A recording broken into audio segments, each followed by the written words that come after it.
Good afternoon, everyone. I'd like to welcome everybody to the June 24th Courtenay Council meeting. And I would like to start by respectfully acknowledging that the land in which we gather on is the unceded territory of the Comox First Nation, the traditional keepers of this land. I'm Wendy Moore, and I am acting mayor tonight for Mayor Bob, and he and his daughter have given me permission to share why he's away tonight. His daughter Megan is graduating tonight, and I just want to give a shout out to Megan. Some of us have known Megan for quite some time. She's a lovely gal, and just really want to congratulate her on her graduation. Okay, so we will start with, we do have a late item, which is a notice of motion from Mayor Wells, and I'm just wondering if council will would like to accept that as a late item. Okay, and seconder. Do we have a seconder? Sorry. Okay, great, thank you. I also wanted to note that we do also have Councillor Hillian is away tonight as well. Okay, so all in favor of that being a late item then? Okay. No one opposed, so that's carried. And we'll move on to the regular council minutes. Moved and seconded. And any questions or changes to those minutes? Seeing none, all in favor of adoption? And that's carried, thank you. And the next set of minutes are the Parks and Recreation Advisory Commission. Moved and seconded. Any questions or comments on those minutes? Seeing none, all in favor of acceptance? No one opposed, thank you, that's carried. And we're on to staff reports, and we have the draft annual report. And I guess we will probably turn it over to staff to introduce that. Thank you. Oh, sorry. There we go. Yeah, thank you. Through the mayor to council, Lisa Zervakis and Zoe Cooper are going to give an overview of our 2025 annual report. This is really respect the input that council has had during their term on this annual report, and we've I think every year done a better and better job of communicating both the minimal statutory requirements for an annual report with the great work that's happening inside our community. So I'll turn it over to Lisa and Zoe. Okay, there's the podium mic. Go ahead, thank you. Podium mic is on, okay. Thank you through the city manager to acting mayor and council. Zoe Cooper and I are here to introduce the city's 2025 annual report. The community charter requires municipalities in BC to produce an annual report every year by June 30th. The annual report is prepared for the community and highlights the city's progress on council's strategic priorities, as well as major community initiatives and the city's audited financial statements. The report is a collaborative effort between communication staff and all city departments. And Zoe is with me here today because she was the team lead for this project, but all of our communication staff supported as well. So much thanks there. And if we could advance the slide. And again. Yep, and again. Okay, so the annual report highlights a wide range of projects and activities that happened in 2025. It also includes 5 years of data to show year-over-year comparisons and other metrics. Slide. Some of the report highlights are council adopting Courtenay's first strategic cultural plan. Next. The city launching a redesigned website. Courtenay completing a full year with electric vehicles for curbside collection. And construction beginning on the 6th Street Bridge. And McPhee Meadows opening to the public. The annual report is available on the city's website and also has been promoted on social media and the local newspaper. Thank you. Zoe and I are available for any questions or comments you may have. Great, thank you very much. We'll open it up to those questions, comments. I don't see any at this point, but I would just like to thank staff for all your work on the report, and it looks great as usual. A shout out to the photographers as well. The photos are always great, and I love the new aerial photos that we've had over the last couple of years. Drone photography really adds a neat element to that report. Okay, so, all right, thank you. And moved and seconded, and all those in favor of adopting the annual report? No one opposed? That's carried. Thank you so much. Okay, our next item is the bylaw services year-end report for 2025, and we'll turn it over to staff to present the report. Thank you through the acting mayor. We're really happy to be presenting the 2025 year-end report. We've been talking about council support for and the development, the significant revamp and development of our bylaw services department. Council may recall that we started with a minimal organized area, and now we've done a great job of expanding our services. And Mike Curvers, who doesn't come to see council very often, he's behind the scenes working, is going to do an introduction to this report.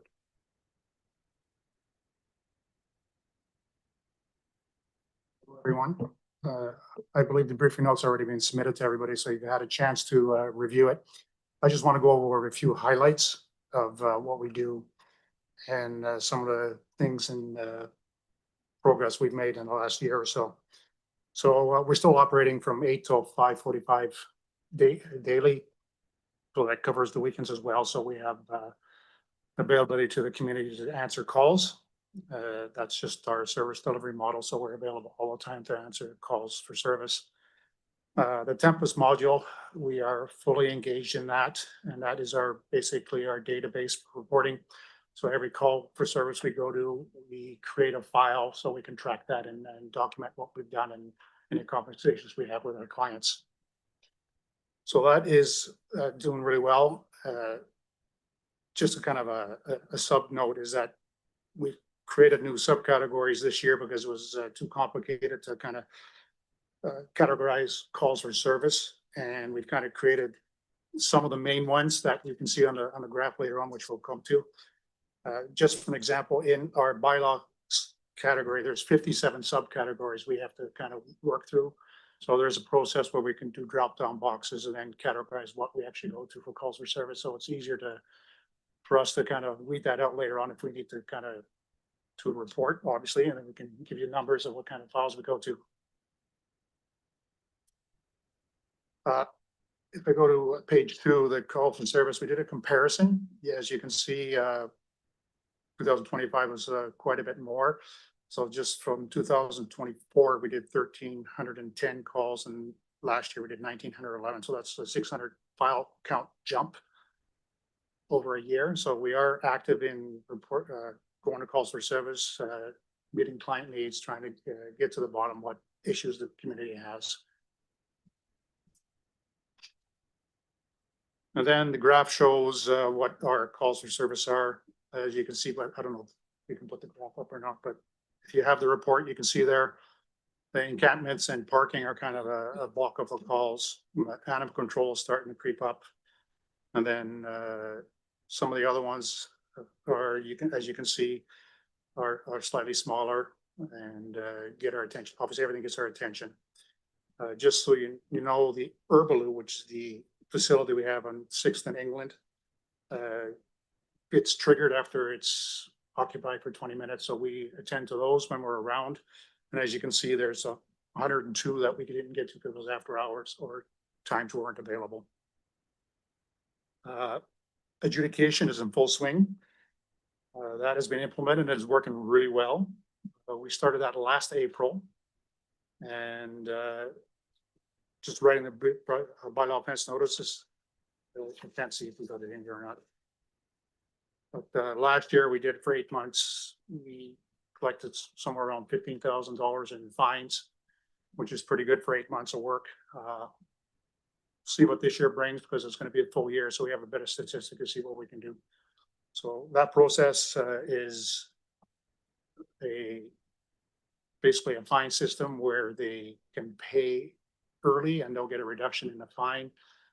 If we don't get a payment, then there's a process we can have where we have a collection agency where we give them 14 days to report and then another 30 days to kind of work through that process to see if we can get them in. And then we send it to our collections and then work through the process that way and collect our fines. For the most part, we don't do that too often. Most people are pretty good with paying their fines and paying that early fine and getting that reduction, which works out really well. And just going through a lot of the working with operations, we put up a lot of signs in the parks just to make sure that people are aware of what they're allowed and what they're not allowed, like leashes, dogs leashes, fires, campgrounds, camping, and illicit use of substances. So that's with operations, we put a lot of signs up, and there's still more work to do because there's still a lot of parks that need signs. So that's as we go along. Community partnerships, we are still sitting with the situation table for the time being. I know that that program is working through a new director, so we're just waiting to see how that comes out. Water restrictions last year, I'd rather say that we didn't work out too well for us. We had some difficulty staffing the after-hour shifts. And the water ambassadors were not treated very well by a lot of the public. So we revamped it. There's going to be a process. I'm going to have to sit down with the operations and work out a process so we can do that. I can say for this year, starting, was it yesterday it came out or today? We've been inundated with water restriction calls, and that's what they're doing most of the day today. So the signs are working. So the signs that went up is helping. And we're responding to those calls.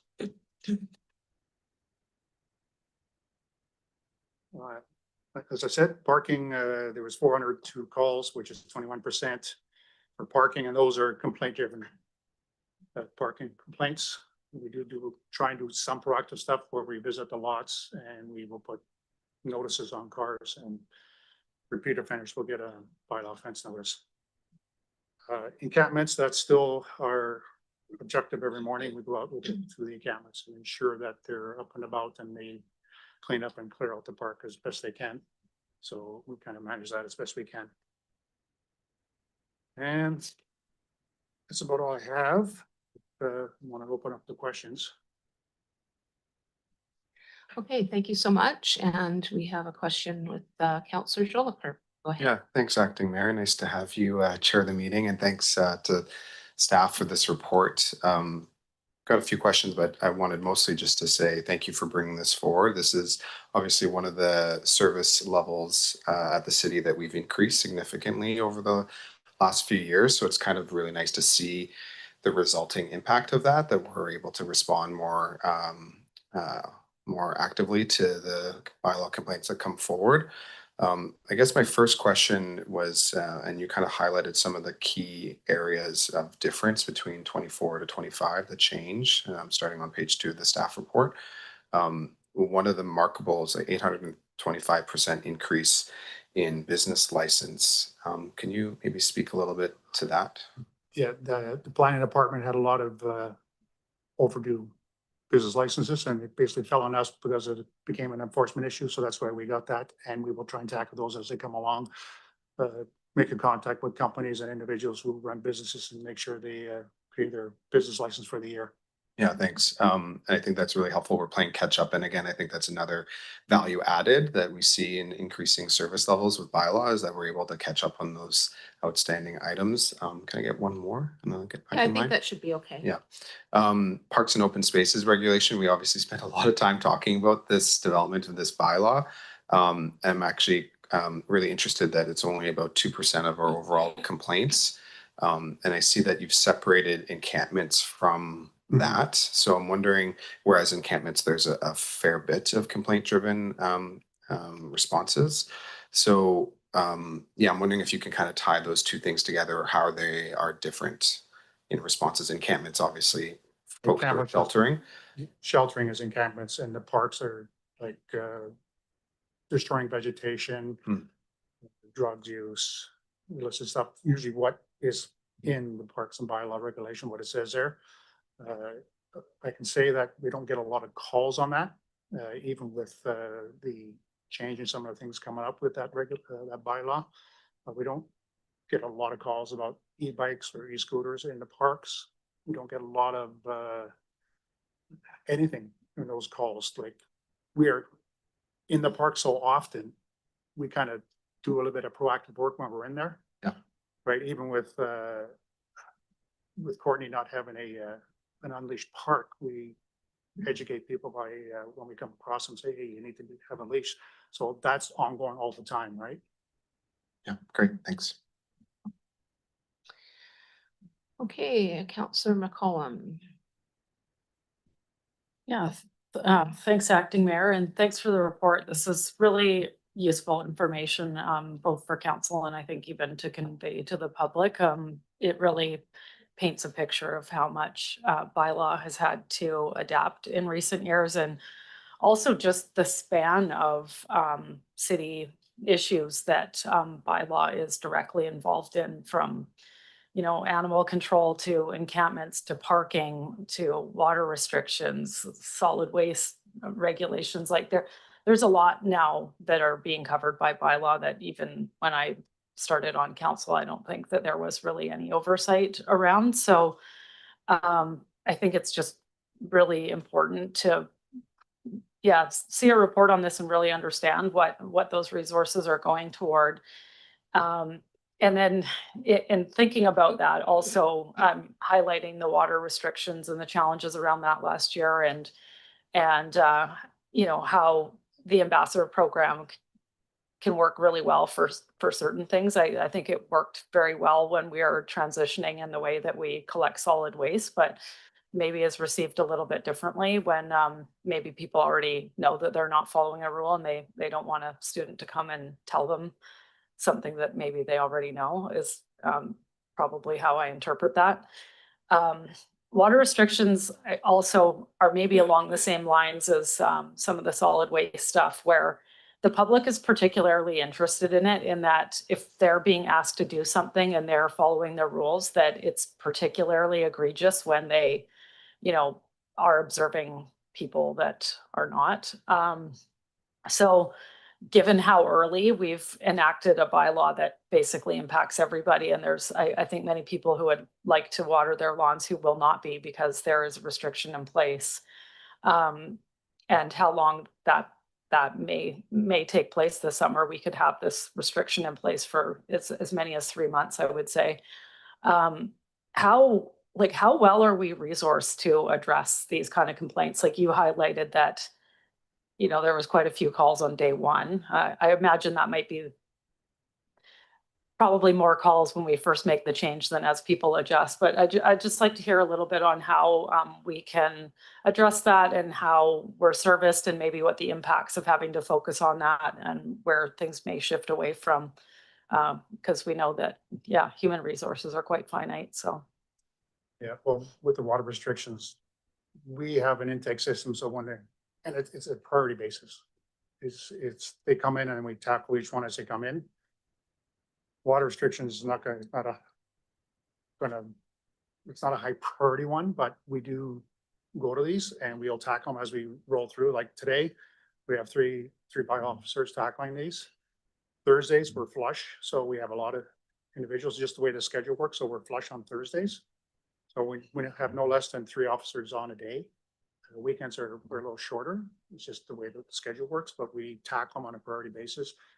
Comes into the intake, we assess it, and we will go to it. If it's a priority call, obviously it's going to wait its turn, but everybody will pick away at each file as they come in. And that reminds me of another question, because when we have discussed the challenges around wood smoke, and people perhaps burning wood that is disruptive to their neighbors if it's wet, or their wood stove's not working properly. And one of the challenges is observing this while it's happening, because we don't pop up 15 minutes after a call comes in, and people aren't necessarily doing these things consistently throughout the week or the day. how much of a challenge do you expect it to be in just addressing perhaps people that are refusing to comply in terms of actually being able to observe the behavior or address the enforcement piece if we needed to? Speaking for the water restrictions, typically they happen late at night or early in the morning when we're not around. Yeah. So we rely on information people supply us, and we will investigate that. And we will work through our regular process of trying to get voluntary compliance. We'll go talk to them. We'll give them the educational component. We'll talk to them. And then we have to monitor from there. So if we get another complaint, then that's a second complaint. Then we'll just go back, talk to them and try and educate them a little bit more. And in that speech, they're going to say, hey, okay, that's number 2. Number 3, some potential for a ticket. So we're gradually building up to that to make sure we get compliance, but we're always going to try voluntary compliance first. That's kind of our first step. Yeah, no, that makes sense. Okay, thanks for that information.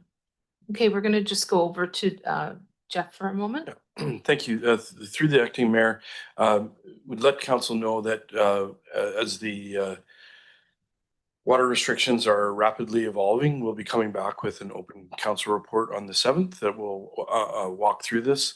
Unfortunately, the matter is extremely significant, and so we'll be looking to adjust our enforcement, our generalized enforcement approach that we've done in the past. And as Mr. Kervers had highlighted, we've proactively placed in areas significant signage in order to bring people's attention, and we're also going to be preparing a door. I think they call it a door knocker. I'm not sure that's exactly the right term, but with specific information about the changes. So if council will be briefed with some adjustments, and we're working in coordination with all of the members of the Comox Valley Water System and closely with the CVRD in town of Comox.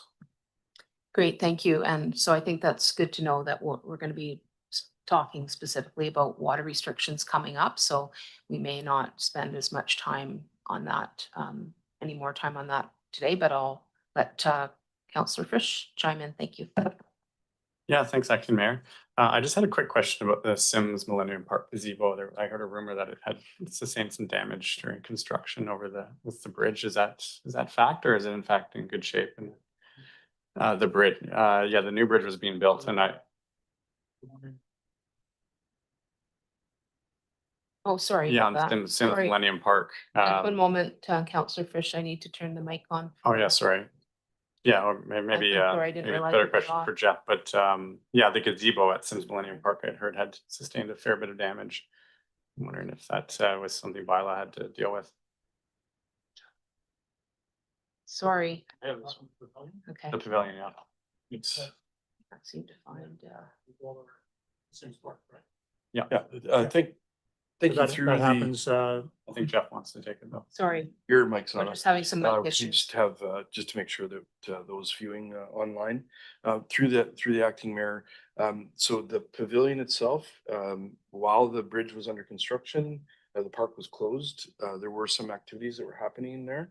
Our civic facilities departments addressed that. There wasn't significant damage, but there were some challenges with people gathering in that location, and we're looking at responding to that facility. We're really excited about the vitality that the bridge is going to bring to Sims Park, and all the positive benefits to that. And there's lots of theories and planning about active places and how they deter challenging things. But just even since yesterday, we've seen a significant increase in usership over day. So we'll let council know about any issues that arise as a result of works in the park. Thanks for that. Great, thank you. And Mike, were you wanting to make another comment or? Okay. Okay, thank you. Sorry, just going on to Councillor Jolicoeur. Thank you. Yeah, thanks, Acting Mayor. I had one question, but Councillor McCollum's question kind of brought something else forward. So with the July 7th report that our city manager alluded to regarding the water restrictions, I'm assuming we're obviously tracking the complaints related to that. Do we operationally, and this might be to the city manager or to our manager of bylaw services, have the capacity for overtime to be responsive to the potential increase calls of service that we might have over this next few weeks? Thank you through the acting mayor. Thank you for the question. That's all being determined right now. We're using, I would say, we're in the process of developing a shared service model in order to most effectively use our resources between the jurisdictions. Council may be aware that the Comox Valley Regional District provides the enforcement in the town of Comox. The bylaw that we enforce is, in fact, the CVRD's bylaw. And so we're looking at the best way to be effective and use our resources and get the message out. And primarily, just like before, we really want people to be aware why they should be restricting their water use. And then, unfortunately, if we're in a situation where we need to ticket, we will. But it's all being determined right now. And I'm really happy that through our operations department, Mr. Shaw is working with CVRD staff, and and our own bylaw staff. I think you've seen the proactive messaging already, and I'm looking forward to the July 7th report and where we're headed. Yeah, thanks. And my last question was related to the compliance strategic plan. We spent also a lot of time developing that, and the good work of staff and consultants and a lot of engagement with community partners.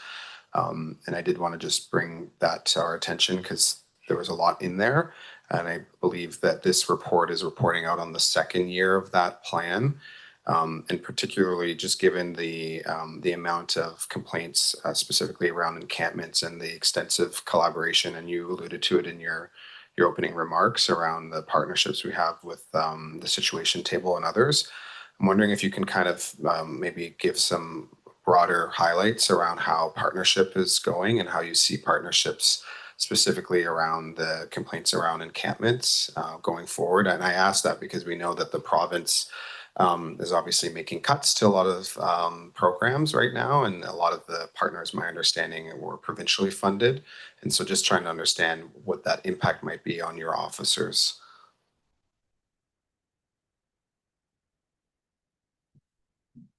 So the Situation Table is, we go there as a voice. A lot of time the other agencies already have their clients on their portfolio.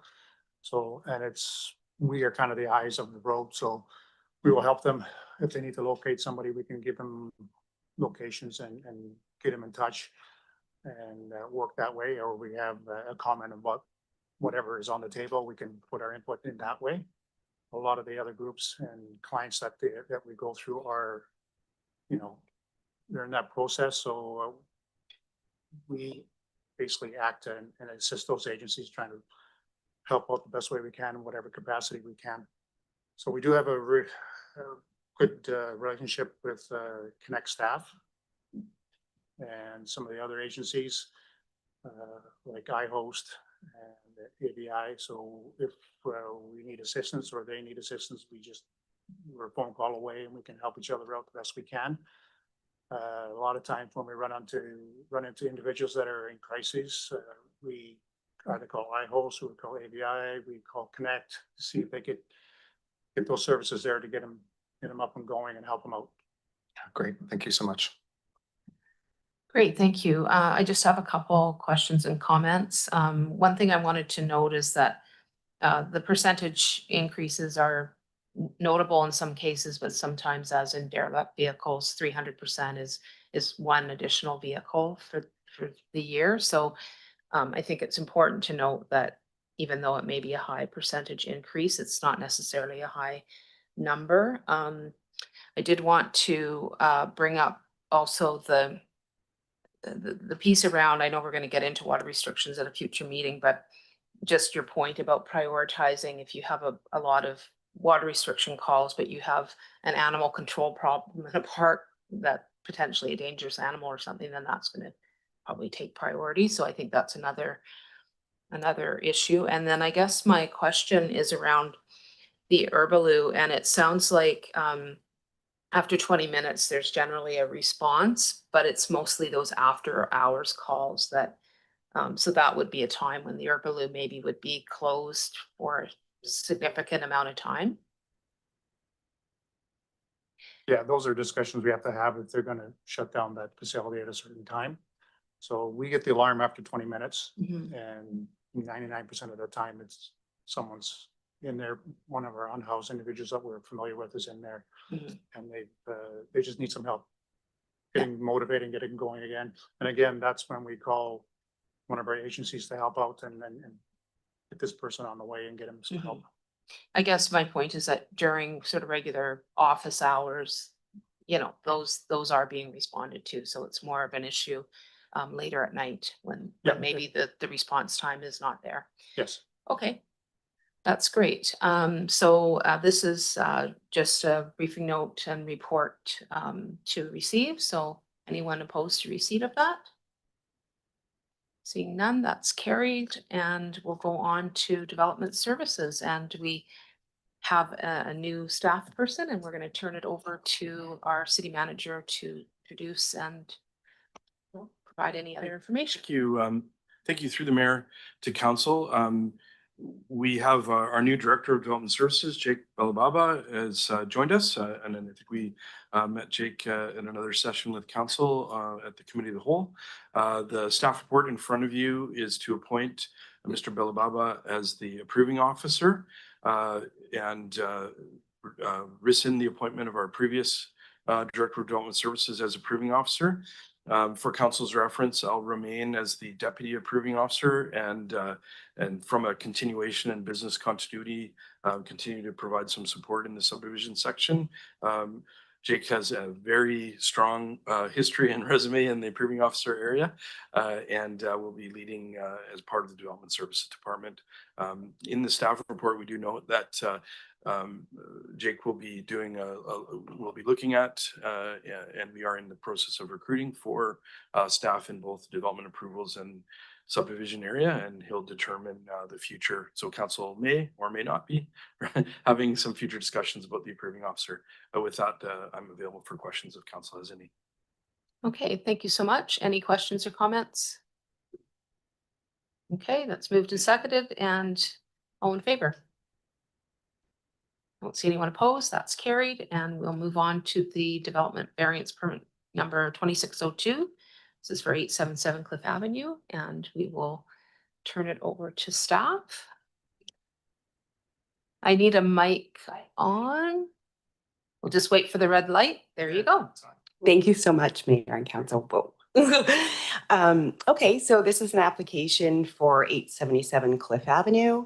It's for a commercial building in the downtown and that will house a new primary care clinic that will provide timely, non-emergency care for residents who do not have a family doctor or who cannot get in to see their family doctor or nurse practitioner. It will be open from 8 a.m. to 8 p.m. daily by appointment only. And it's intended to serve clients that have health concerns that need to be seen within 12 to 24 hours. The applicant is seeking variances to the landscape areas along both the north and east property boundaries to accommodate 11 on-site parking spots. That includes 2 accessible parking stalls, which Island Health requires for their operations. Although the C1 zone does not require parking, Island Health does for its clinic operations. And staff note that providing the full width of the landscape buffer at these locations would reduce the site's ability to accommodate essential program elements such as parking, storage, and safe on-site circulation. Although Cliff Avenue has a 4.5 meter landscape buffer, the applicant is proposing to reduce that to 3.37 meters. And staff do support this because, as we mentioned, the site cannot accommodate the full width of that landscape buffer while maintaining the accessible circulation on site and the visible public entrance. It's important that staff note that 75% of this landscape buffer is being retained along that edge, and it still does provide a high quality treatment. The second variance is requested to the north property boundary for this landscape area. The applicant is proposing to reduce it from 2 meters to 0 meters. And this edge on the property abuts another commercial parking lot. Again, adding additional landscaping to this area would would limit the accessible parking and circulation.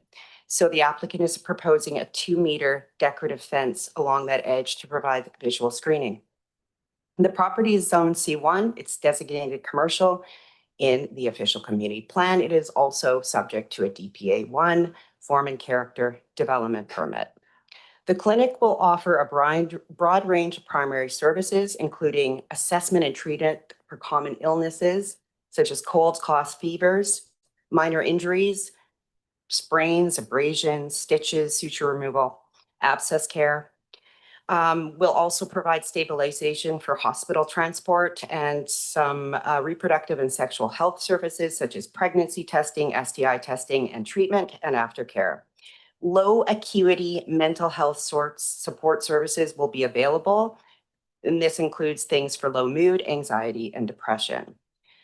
The primary health clinic will not be providing safe injection services, overdose prevention, or addiction services. It is support for mental health is strictly limited to low acuity concerns addressed in a primary care setting. Staff support the proposal because the clinic addresses a gap in primary healthcare access for residents, particularly in the downtown location. The requested variances are minimal. They are necessary to ensure safe site circulation and a functional public entrance. In short, the clinic will provide essential non-emergency care within a constrained site, and the variants are going to allow Island Health to meet their requirements. And if you have any questions, I would be happy to answer them. Great, thank you so much. We'll go on to Councillor Jolicoeur. Thanks, Acting Mayor. It's not clear from the proposal, is the proponent Island Health? You've spent a lot of time talking about the purpose and the tenant, but is the proponent Island Health themselves, or can you speak to the applicant is Tectonica and their client is Island Health. Okay. And yeah, I appreciate the report around the variances. I do have a question around the variance around the north side of the property, Okay. which you alluded to is a commercial parking lot. What that parcel is zoned as what? It doesn't actually have, C1. it's also C1? It is. Okay, and so foreseeably, if that were to be developed, there would be no buffer. And a C1 would also offer traditionally a 2.5 meter. A 2-meter buffer in Okay. width and height along inside of park property lines that screen parking. So there's a number of landscaping, but that if on a C1 property on that property line, there would likely be a 2-meter landscape buffer required. That's And I don't correct. see another light, Acting Mayor, if I can. My last question is just around the parking, and you did highlight the requirements for the tenant Yes. for accessible parking. So obviously, with staff and patients attending the facility, the parking stalls are not going to be enough. So has the proponent indicated what the plan is for the tenant for parking?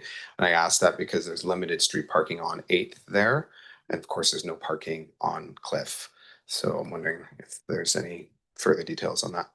Well, the C1 zone doesn't require parking to begin with. And so they are offering what Island Health needs for the parking. There is no other plan beyond what they're allocating in the parking lot as per the proposal. Okay, thanks. I would just hope maybe to our city manager that I'm supporting this, but we have recently changed our parking requirements and done a downtown parking study. And this is a fairly high use. I think about the amount of staff and patients who will be attending. So I hope that the consideration of parking impacts will be included in an update to that work going forward. Thanks. Thank you. Through the Acting Mayor, thank you very much for the question. Having recently attended BIA meetings with the mayor and Councillor Cole Hamilton's heard this, I think all members of council have heard this over time. The city's doing our very best to have as minimal existing parking spaces impacted, balancing active transportation and transit nodes and all sorts of things like that. But it's definitely something through our planning exercises downtown that we will have to grapple with, because we're becoming, we are always a destination, but between the cultural precinct and all the investment that's starting to happen in properties, it's something we need to take a careful eye on. Okay, thank you. I'm assuming this is probably replacing the urgent care where it's being operated now, which is very limited. So I'm really happy to see this coming forward. Okay, okay, moved and seconded, and all in favor of the recommendation? Seeing no one opposed, that's carried. Thanks so much. Okay, the next item is the liquor license application and the good neighbor agreement for 244 4th Street, and we'll turn it over to staff to speak to this. Thank you.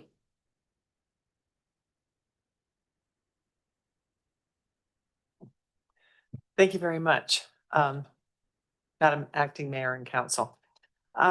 If you will recall, on May 13th, we brought forward the liquor license application to Council. It was presented and Council made the motion to request a time extension for the response to the Liquor and Cannabis Regulation Branch, and that staff work with the applicant to address outstanding bylaw issues and the finalization of a good neighbor agreement and bring it back to Council. So simply put, despite staff's attempts to communicate with the applicant, we were not able to finalize a good neighbor agreement. That has not been achieved. There have been multiple emails. We've sent electronic drafts to the applicant, requested them to edit and return with no response. We had an in-person meeting on June the 10th. In attendance was by law enforcement, RCMP, Downtown Business Association, and the applicant, along with planning staff and by law enforcement. After this meeting, the draft good neighbor agreement was revised again and sent back to the applicant for consideration. And the applicant advised that they were not going to sign it. The applicant feels that they've been singled out as the first and only good neighbor agreement. They point out that all bylaw related complaints are music oriented and not related to customers staying later in the evening, and that the complaints that have been reported by bylaw enforcement are not related to a 2 a.m. timeframe. Unfortunately, even though the applicant indicated that they were going to be more vigilant on the 10 p.m. noise shutdown, we had a complaint this past weekend. So we recognize that a vital downtown includes noise and activity. That's just a function of being a vital downtown.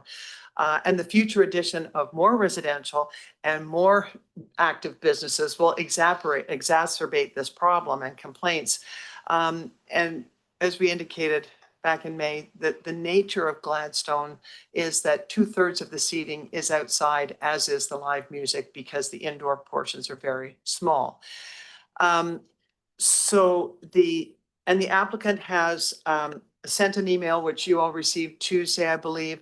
In addition, the applicant has prepared what they're calling a Fourth and Cliff Entertainment District operating framework. I don't know where this has gone other than being sent to us, whether it's a public document or whether it's through the business association. But what they propose is that live music be able to keep open until 11 o'clock on weeknights and midnight on weekends, Fridays and Saturdays. So the essence is we have not come to an agreement. And so we leave it with council to determine what they would like to do. Okay, thank you so much. And we'll turn it over to questions and comments. And we do have Councillor Cole-Hamilton to start. Thank you. Yeah, thanks, Acting Mayor. I read the email that you were speaking of, and the first thing I wanted to say is I understand the reason the applicant isn't here is because his child is also graduating this evening, and it just congratulations, and I hope it's a wonderful evening, and I can't think of a better reason to not come to a council meeting. And he requested the opportunity that we consider deferring it to a meeting when he is able to attend. I would assume the next one, and I'm just going to begin by saying that it's unfortunate we haven't been able to reach a meeting of the minds yet. And I appreciate the efforts made by staff to try and do that. We'll see where discussion goes, but I'm certainly comfortable with us deferring this until the next meeting and having anyway, having a chance to chew this over at an opportunity where the applicant can be here.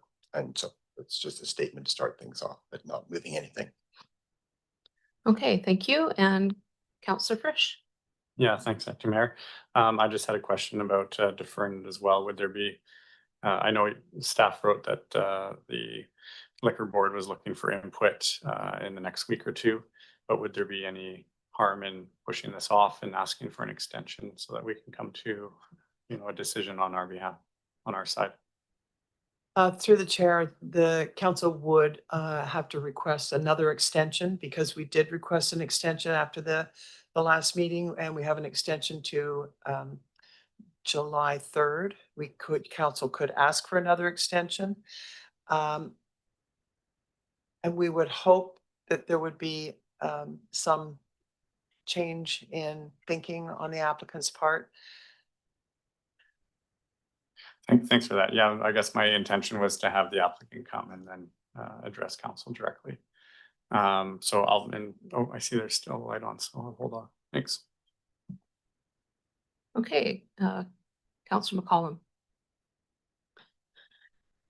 Yeah, I mean, I think it's helpful that there was communication in advance of the meeting as to why an extension on this process was needed just due to their family commitments. And I don't have an issue with making a decision at a future meeting. And I mean, we could really avoid having any additional discussion until then. I guess what I would say is that I hope that asking for the extension is a minor bit of administrative work in terms of staff. Is I think from the 2 staff reports that I've seen on this, it looks like we've put in a fair amount of effort in putting this agreement together, supporting the process, working with the applicant to have a meeting and reach an agreement. And from my understanding, both what's been in the report and also from the emails that the applicant has provided, it's quite clear that what they're asking for is a change in our rules, which is not the process that we're looking at right now. So it's hard for me to imagine what's going to come out of this at the next meeting. It's been made clear in communications that no good neighbor agreement is coming. And I mean, that was the term that council was looking for in order to proceed. So I would say we're at an impasse, and I'm fine to address that impasse at the next meeting. But changing the bylaws downtown to accommodate a single business in order for them to do different activities than what they've been doing, to me is not the matter at hand. Although, of course, there is a connection there. So I just want to put those comments forward. And but in terms of just deferring to the next meeting, I can't see an issue with that. Okay, thank you for that. And Councillor Jolicoeur. Yeah, thanks, Acting Mayor. And thanks for the thorough kind of historical took us through the timeline of affairs, and reading the email threads, I think, is also helpful. I'm fine with deferring as well. I think there's been a lot of work. We had the referral from our CNP. We've had the staff that's led to this last motion, and the most recent communication from the proponent. I too question perhaps that we might be at an impasse, and the value of having a debate at council, because it's really something we've directed staff to negotiate, and it appears that staff and RCMP and others who have attended have gotten to an impasse, at least in some components of what we've requested. So, but happy to hear further and support the proponent's desire to be on the public record with their comments. I did have just one question, just because other work is moving along and the proponent has relayed the entertainment district plan that you've shared.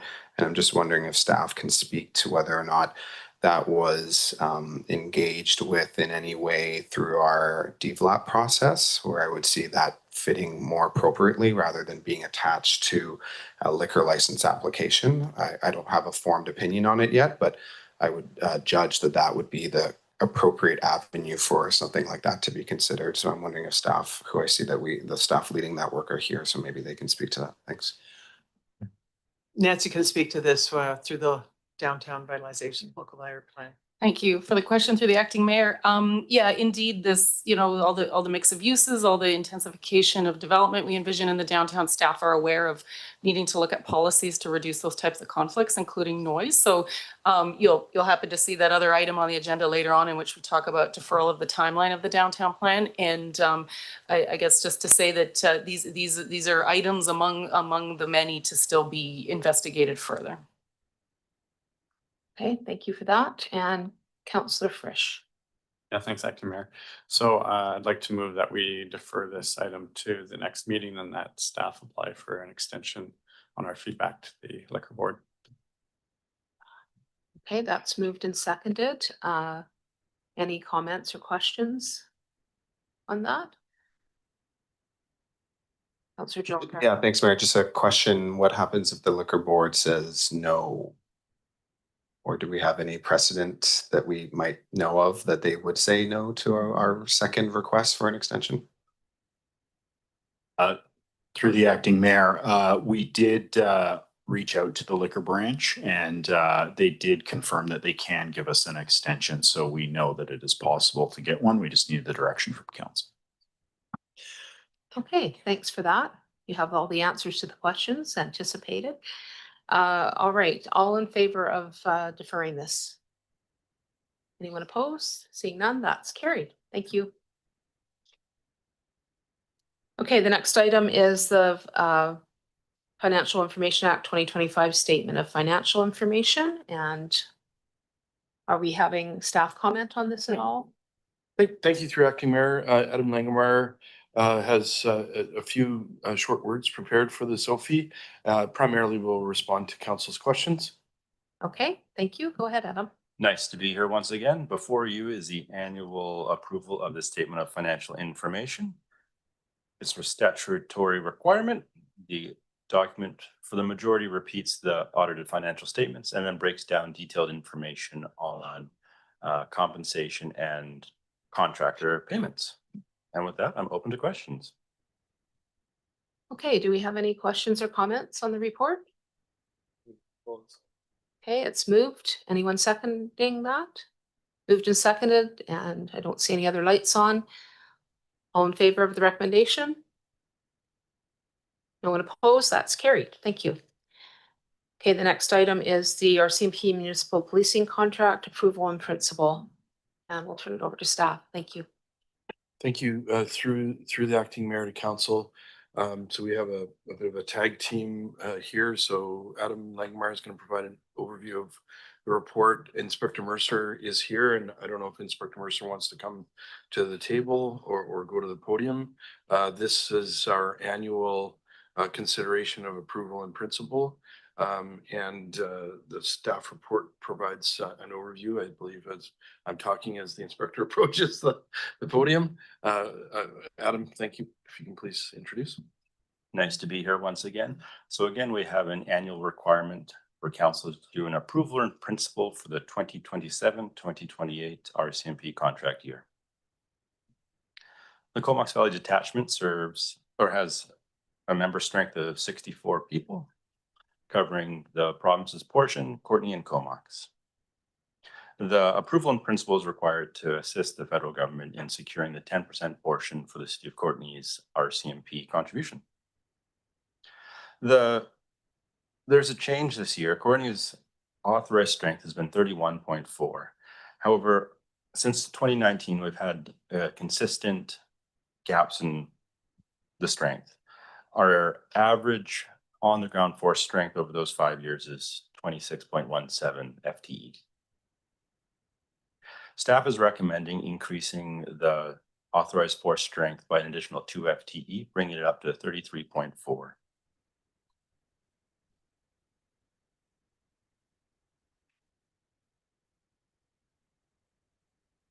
Within the report, I identify how our existing funding is outlined for our force strength. With these additional FTE, if approved, It is anticipated that we actually will not require any additional funding, as our base authorized strength that funds 29.4 folks will be adequate to absorb these 2 additional folks.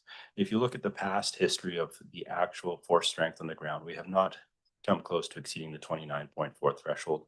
The goal here is really to provide additional flexibility to get the force strength up to our desired figures. And with that, I'm open to some questions. Okay, thank you. Do we have any questions or comments? Go ahead, Councillor Jonker. Thanks, Acting Mayor. Thanks for the report. And mostly I just wanted to thank the inspector. This is the first time we've seen such a elaborate, comprehensive document come to council from E-Division with the 5-year, multi-year financial plan. I think the sections in here actually are really supportive in clarifying for the public, but also for council, your operations and clarifying some provincial and national context, which I think is really helpful actually. And I know that over the last few years, I've asked some questions around the pistol modernization and the Blue Force tracking, and all that's actually quite explicitly clarified in this document. So I just thank you to you and your colleagues at E-Division for providing such a thorough document for our review. I actually have, unlike last year, very few questions about the budget. However, I do have a question for our staff. So in the E-Division multi-year financial plan, the requests, and it's located in section 1, human resources, authorized strength, page 6 of their document, and then throughout the financial spreadsheets, table 1s and table 2, they have requested 31.4 for 27-28. And so I'm wondering if staff can speak to the discrepancy between what E-Division and our colleagues at the RCMP have requested and what staff are recommending. Yeah, I can speak to that one. So the information that comes from E-Division is very much what we've had authorized in the past. Where my recommendation for the 2 additional FTE is to really meet our on-the-ground force strength. The budgetary information coming out of E-Division that references the 31.4 FTE doesn't take into consideration what the force strength on the ground is. So the request is kind of balancing what the budget is to what's actually occurring. Yeah, so as a follow-up, so I mean, if I follow that logic, does that mean the entire budget that's being asked is not reflective of the on-the-ground realities? And maybe this is a question to our inspector, because I would hope that the budget that's being proposed to us is reflective of the needs of our local detachment.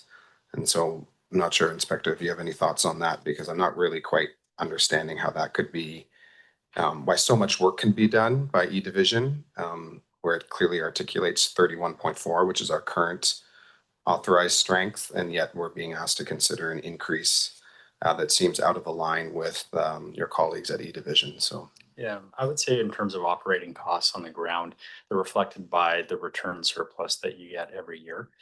So these are estimated amounts based on through the financial planning that's agreed, the agreement and principles from previous financial planning that is done with the city. And that is so that you have an idea of how much to tax to your residents here to fall comfortably within a risk margin to meet the minimum of your contract requirements, which is 31.4. From what Mr. Langemeier is indicating, though, historically we've never met that threshold of 31.4. Well, I shouldn't say we've never met it. Historically, we have yet to meet in the past several years that 31.4. So every year, even though you're taxing up to that full amount, you're getting money that's being returned back in a surplus back to the municipality. That's indicative as far as how the money is being spent with respect to the vacancies, as well as the operating costs of the detachment. So quickly, it is reflective of your need, the budget that's being requested of us, your specific local need. No, so we do multi-year financial plans forecasting the next 5 years, and we do this annually with the municipalities. It's to give a sense of idea as far as projecting where we are needing things. We have often asked for an increase in resources, and these are, I don't want to say points of negotiation, but discussions that we have with the municipal CAO, the CFOs, to say like, these are our asks. And sometimes they're like, yeah, I understand that, but unfortunately we can't afford that. So we're only going to recommend 31.4, and then that falls in line with, they make that recommendation to the to Division Finance, and that's what goes into your multi-year financial plan. Okay. It's really supposed to be meant as a constructive dialogue between the detachment commander to explain what their operating needs are on the ground right now, to try and plan for the future on it. I don't see any other lights, so. Oh, you can go ahead. Yeah, Thanks. oh, go, I see. Oh, well, let's go to Councillor Frisch because he hasn't spoken yet. Okay, fair enough. So a little bit of a different vein, but it mentioned in the report that the mobile integrated crisis response request that you had before isn't really tied together with these two positions, or these two, whatever, like you call them, positions, I guess. And so what's, if you don't mind just reflecting on it, what's the future or the current situation for that MICR initiative? So that's where we're having a continuation. I'm looking to continue the pilot project based on what we have currently operating right now with one member that's assigned to it. There are discussions that I'm having with this municipality as well as our other contributing partners within the valley to see how we would be able to meet the funding goals that we'd need to fully fund that CAR program long term. Great, it's great to hear that, and I fully support your request for 2 more positions. Thanks. Oh, would you like to, no, you just have your light on in case there's a question. Okay, go ahead, Councillor Jolicoeur. Yeah, thanks, Acting Mayor. So this is about $560,000 potential financial impact on an ongoing basis. So that's just over $500,000. And the staff report doesn't really articulate the need. And I guess my question is to the inspector. From my understanding, you're engaged in quite a comprehensive workforce analysis. Maybe you can speak to that. And the reason, one of the options we have in front of us is option 3 in the staff report is for a continuation of the status quo for this year, which is aligned with the E division 31.4. And I know for myself, it would be helpful to have the data that you're working on right now to understand what the workforce requirements are for the entire detachment, which of course Courtenay pays a large portion of that. And so just wondering if you can speak to that work and the timing of that work. Yeah, maybe I'll have a follow-up depending on that. As far as the service delivery review report, last indication that I had is that it was with our division management for final approval to disseminate to the partners for the contributing funding partners for our detachment. As far as the releasability of that report, I don't exactly have a time frame as to when it's going to be delivered to you. The only thing that I can assure you is that when the report is presented, there'll be a copy of the report provided to you, as well as a presentation to follow by our operations strategy branch, so that they can explain the content of the report, as well as how they came up to the analysis of the figures. Because while it's one thing for us to review it, you're going to want to have about probably a number of questions answered as far as how did they determine the data compared to what scenario, why is it saying this instead of that, and they're the ones that are going to be able to speak to it. I wish I could give you a finalized answer as far as when that report's going to be. It's something that I'm inquiring regularly on, and knowing that not just yourself, but the town of Comox and our other contributing partners are also asking about this too. Right. Yeah, I think, Acting Mayor, my final thoughts on this is that it sounds like there's some really comprehensive work that's being done, and analysis that would provide the rationale for an increase in FTEs. And for that, I think I'm more interested in waiting for that good work to be done rather than preemptively increasing our potential funding, again, without any kind of real rationale provided in the staff report for the why. I do appreciate that staff have laid out how we would pay for that, but I think we've got multi-page staff reports, acting mayor, that come to us for one-time $20,000, and this is $560,000 of ongoing potential funding and impact to the residents of the community. I recognize it is coming out of a reserve, but ultimately taxpayers do pay into reserves. So I am interested in option 3 for this year, and would be really excited to have the thorough conversation this type of decision I believe requires once we have the report from the inspector. Inspector, did you have a response? Go ahead. So just for some clarity, as far as the resources that are being asked on top of this is not for increased taxation. This is not for additional funds. There is no plan to go into the reserves. Obviously, contingency that if we ever met above or met that 33.4, there would be a need to maybe consider use of the contingency funds for that. But the vacancies that we're seeing yearly, the analysis that I've been able to look at from the data for the past 4 to 5 years have said up to 4 soft vacancies. So that's up to $1 million that's potentially being returned to the city of Courtenay every year, in which we're looking for 2 instead of that 4, to make sure that we're taking a measured risk. What I can also say is that comparing to the soft vacancy rates across industries in Canada, many of our municipalities are operating well below the national average. This gives our confidence, as well as our district command confidence and our division command confidence, that adjustments would not result in significant or unexpected spikes. So I can't predict the future, but all I can work on is from the math that we've had up until this point. And all we're trying to do is meet our operational requirements right now, because we have people that are long-term, that there's no indication that they're going to be returning soon. And that burden of work is continuing to rise. So this in of itself seems like a rather low risk compared, but obviously you are the stewards of the finances of this municipality and have to make that decision for yourself. Great, thank you. And we'll go over to Councillor McCollum.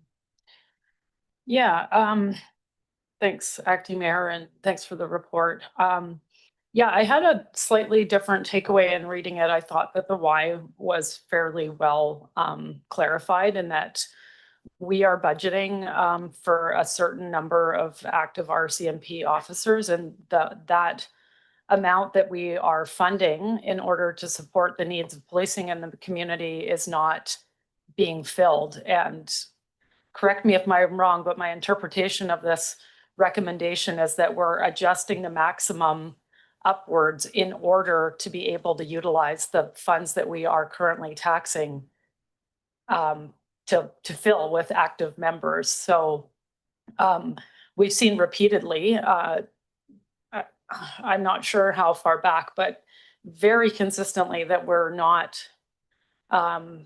having as many active members in the community doing the work that we are taxing for because of the way these vacancies work. And this to me seems like a solution to that, and that we could, bring more people into an active role while really not changing how much we're setting aside. And should this kind of landscape change where we have fewer vacancies and we start pushing up above what we're budgeting for, then that in the short term can be addressed by the contingency that we already have funded, and then we could make an adjustment like going forward. That was basically how I interpreted this, and it seems like a reasonable approach. We don't want to underservice the community when we have a recognized need. So I'm quite comfortable with what's being put forward. And I think if we start getting over that amount, then there's a new conversation to have.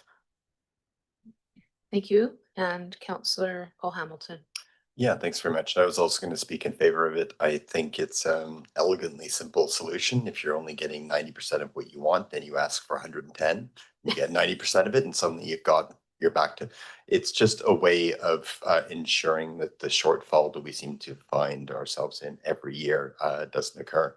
And my understanding is also this is something which, if we get new information, new data coming to us later in the year, or if somehow the RCMP has resolved its recruiting issues and we then we can adjust that prior to next year's budget. So it's not a final decision, as I understand it, but it seems a very practical solution to just an ongoing problem to get the amount of officers on the ground that we need. So yeah, just want to say I'll be voting in support.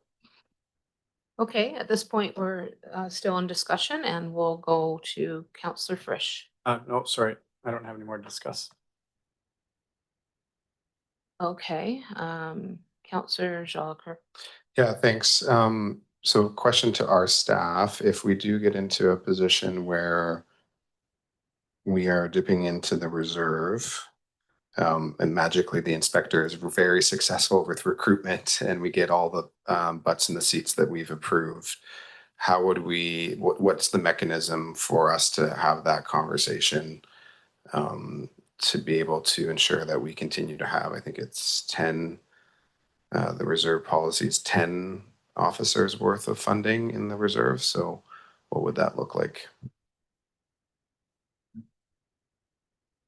I'm not 100% clear what the question is. So if the inspector is successful in filling the seats that we have a gap in, and we are dipping into the reserve to pay for those, how do we ensure that, in fact, the reserve stays at the balance that we have set it as 10 RCMP FTEs?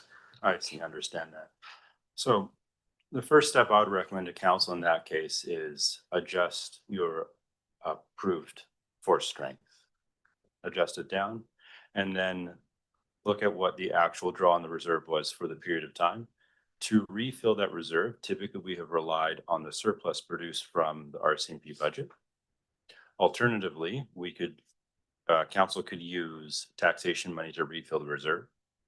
And I would like to identify that in the recently adopted reserve policy, that 10 FTE is the optimum balance. It may take time to refill that reserve, depending on council at that time's decision.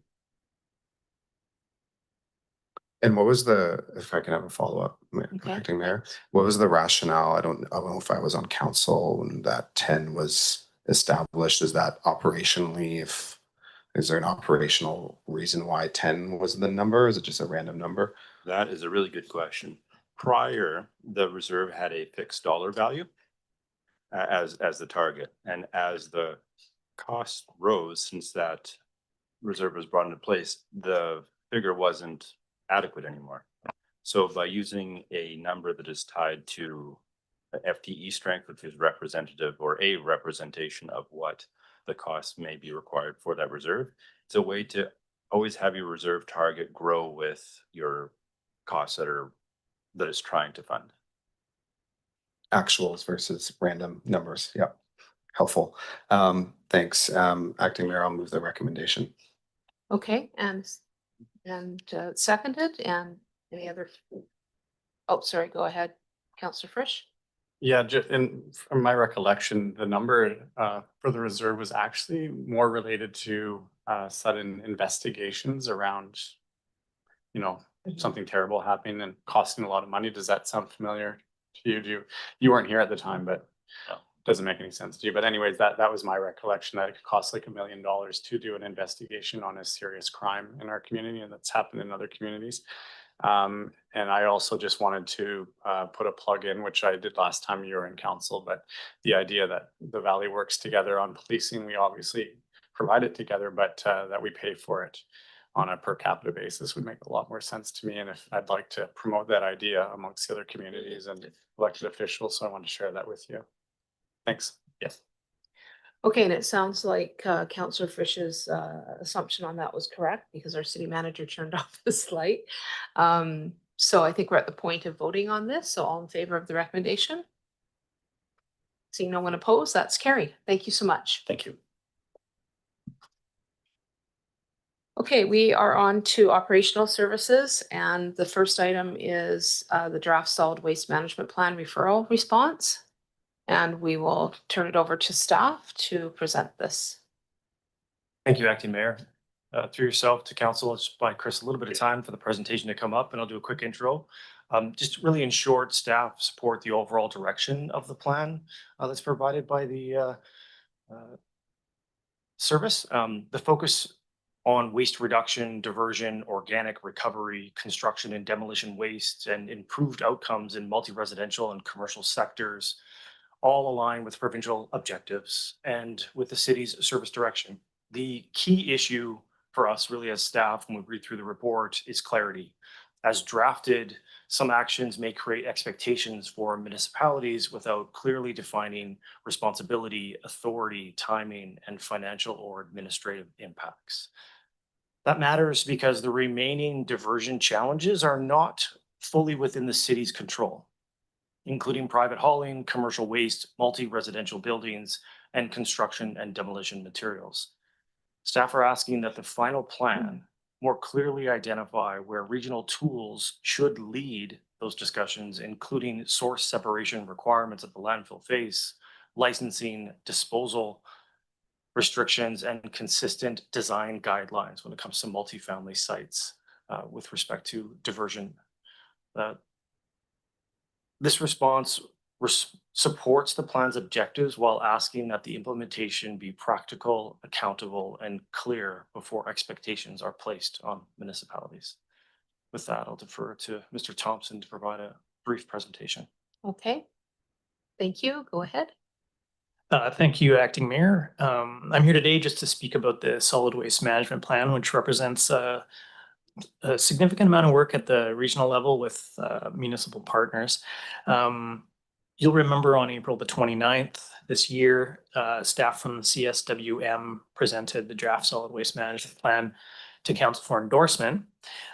Just recently last week, actually, on the 18th, the Solid Waste Management Plan was brought to the Comox Strathcona Waste Management Board with a resolution to approve the plan and send it to the Minister of Environment and Parks requesting review and approval. Understanding that the city was working on developing a response to the initial referral from the 29th of April, an additional recommendation was made that the CSWM board authorize staff to forward any subsequent correspondence from municipal or First Nations partners regarding endorsement or comment on the plan to the Minister of Environment and Parks, as well as to make minor administrative corrections or clerical updates as requested by the ministry during the review process. So that kind of what information came to light last week. It didn't make it to the staff report, obviously. Next slide, please. So city staff reviewed the draft SWMP and have developed a response which is focused on 4 key areas or themes that staff consider essential to making the final practical, defensible, and implementable. These are themes that resonate throughout the recommended refinements to the Solid Waste Management Plan. They are to more clearly distinguish the roles of the CSWM and member municipalities so that accountability for implementation is transparent, to identify implementation pathways, timelines, and lead responsibility, and measurable outcomes where municipal action is contemplated, to place primary emphasis on regional regulatory and policy tools where consistency across the service area is essential, and to more clearly identify the financial administrative implications for municipalities that will be expected to participate in the implementation.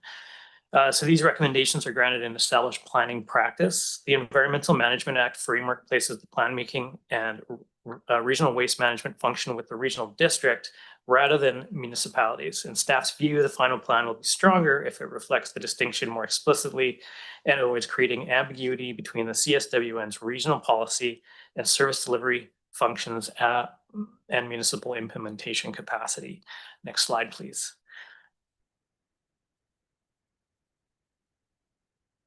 The following recommended requirements align with the 4 areas outlined previously and provide measures that aim to ensure the plan is practical, equitable, and governable once adopted, particularly where success depends on actions that ultimately must be delivered or supported by municipalities. Thank you. So speaking to multifamily and ICI waste reduction, municipalities have a limited ability to influence waste management practices in existing buildings where particularly collection and processing arrangements are controlled through private service contracts.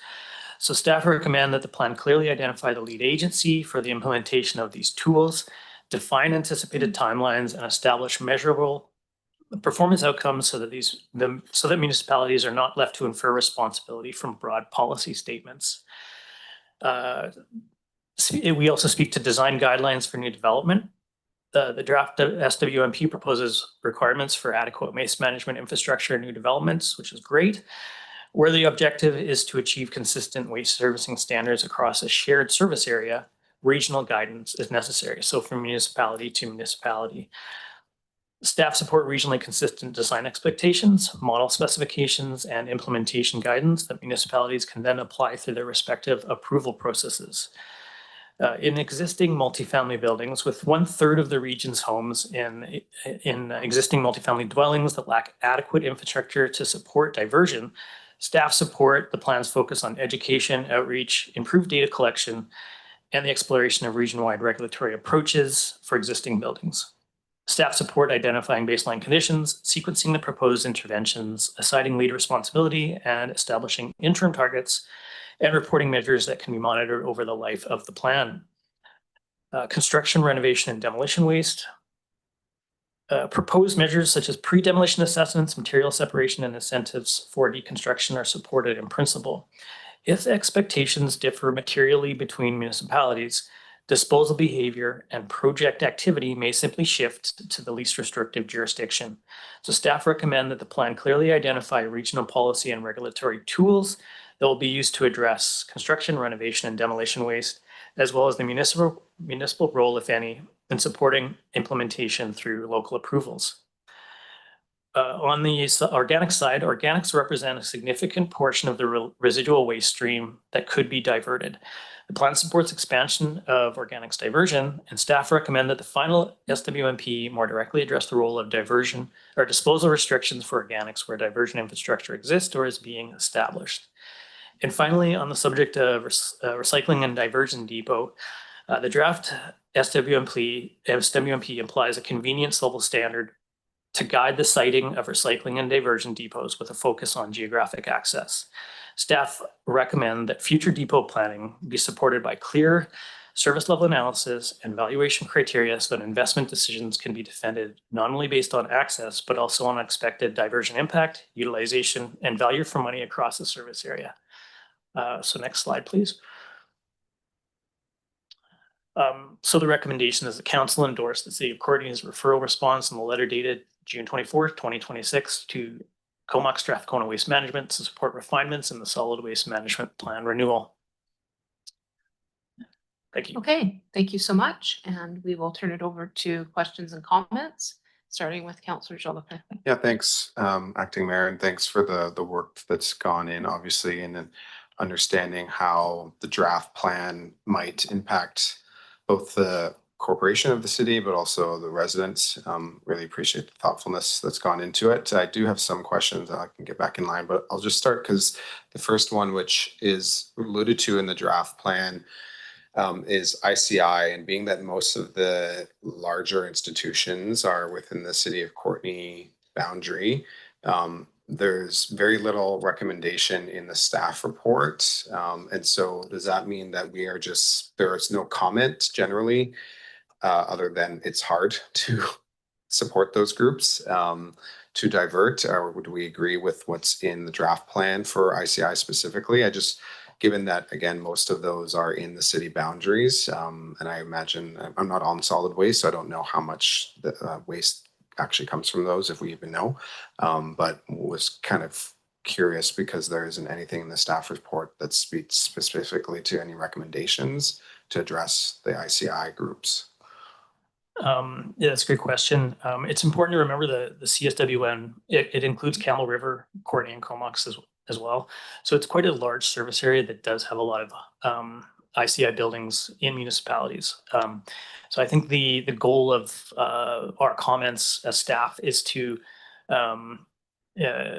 define how the CSWM is going to interpret like regional policy objectives for ICI. Is it individually the role of each municipality to handle this, or are they going to be looking to do regional leadership on these initiatives? Is this a follow-up or a new No. question? No Okay, question. we'll go to Councillor McCollum. Thank you. Yeah, thank you. And thanks for this detailed response to the SWMP. I guess my first question is, I do have maybe some differing opinions or some, yeah, I think I have a different perspective on some of the challenges that have been outlined in the specifics of the report, which I can dig into.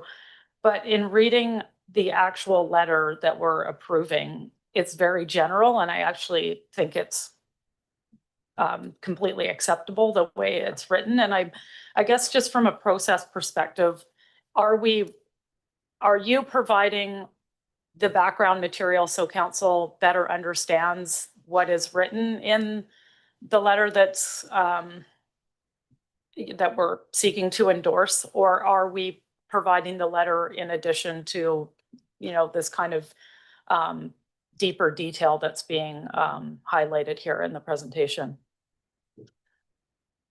Yes, the letter is general, and I believe the letter refers to the staff report so that they're intended to be sent to the CSWM together. So they'll be able to dig into that and forward that on to the province. Okay, yeah, that's helpful to know. I guess some of my challenges with this is that I think the overall theme here is that, it's a 10-year document that touches on an incredible amount of policy work that's laid out over a 10-year period. And I think some of the, potential challenges that are laid out are really the fact that those policies haven't really been created, which isn't really what we're doing at this point in the process. And some of the policy work is like 5 and 7 years out in this plan. So some of it we're asking for clarity around work that really isn't like being created at this point in the process. So that's kind of one of my, I think it's just maybe a difference in what we're expecting to see in the process. But to me, the role of the city is collaboration. And the expectation is like partnership around waste diversion, which is essentially the status quo. This is what we've been doing very well. I mean, the rollout of 3-stream pickup is a really good example of that. There's been a ton of collaboration and coordination with the solid waste service, and our community and our staff have really shown some great leadership in that way. So that's kind of what I would expect around the SWMP going forward. And I would be surprised if it was any different. But then, yeah, in terms of policy and clarity around the depots, that was actually there was quite a lot of consultation and discussion around that at the solid waste. And to me, that really is around how we service areas that have had small landfills closed. And to me, that's not necessarily something that the city needs to comment on. In terms of this process, I think it was very well covered with consultation with remote communities. And yeah, there is a little bit of a challenge there in that we're providing a different kind of service to remote areas, but there's also a reason for that. So I guess I'm comfortable with the wording of the letter, but I do have some disagreements with some of what we're outlining as a current challenge in this. And so I guess I'm not quite sure from a process perspective what to do with that. And maybe that's a question for our CAO or staff. I'm not really sure who wants to answer that. Yeah, thank you. I appreciate that. Thank you. Well, I mean, ultimately, council, we've provided some advice. If council disagrees, the resolution is we can find that information and set it up as per whatever council would like. I guess if that's possible within like this framework, or we could bring it back to the next meeting. Although, given that the plan is already to the minister, although it takes a long time for this to be, very long time for a solid waste management plan to be reviewed, there's likely some time. So, and if I've contradicted my colleagues, they'll correct me. Okay, thank you for that. We'll go to Councillor Jolicoeur. Yeah, thanks. The second area that I had some curiosity around, given that we've been deep in zoning bylaw amendments, I'm looking to our planning staff. One of the analysis that's been done is around design guidelines for new development. And I know that we have the developers group. And I'm seeing that there's general support from staff on this, but we have also heard that there's been a lot of change. And so I'm wondering if staff can speak. Has this been an item that's gone to the developer group? Do we have any initial feedback? Are we not already doing this? Is this in the, I feel like there might be something in the OCP about this for new development. And so wondering if this does move forward, if staff can speak to how they might see this fitting into the existing work plan, making amendments if it's not already in either the subdivision bylaw or the zoning bylaw.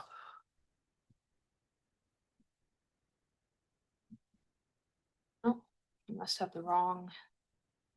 Sorry, if I turn someone's light off, please turn it back on. Go ahead. Yeah, thank you for the question through the acting mayor. I can just clarify this particular topic has not been shared at the developers group. Just confirming that with my colleague there. We do hold those meetings more or less every 2 months, and we're always keeping them populated with topics that are emerging. So this topic of looking at how to make sure the site design can accommodate truly the 3-bin system, et cetera. So we already have guidelines in our development permit form and character requirements. However, it is something that could be refined further. So when I saw the opportunity for regional collaboration on that, I thought that was a really great recommendation. So I guess just to say that there could be some alignment with bringing some of these ideas into existing work of the zoning bylaw and the development permit area guidelines live within the zoning bylaw. Yeah. Okay, so yeah, just hearing, I mean, it's just a flag too, because if we're endorsing this and we haven't yet heard from the developers around the impact, I do hear that we're already encouraging it, but to, I guess, enforce it through the zoning bylaws would just be something I would hope that we could get some feedback and give them enough time to implement it before it's brought forward to council for consideration. Thanks. Okay, I see that Councillor McCollum has turned off her light. Back on. Okay, go ahead. Thank you. Yeah, I guess my question for staff is it adequate just to submit the more general letter and not provide the background report, or would that kind of defeat the process at this point?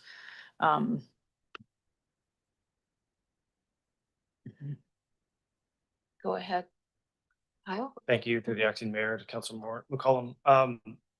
Generally speaking, obviously staff will take council's direction, right? I think maybe I can speak a little bit to the analysis staff undertook and the review of the report and all the work that went into, like a ton of work and a ton of time from both regional and municipal staff and service participants went into the development of this plan.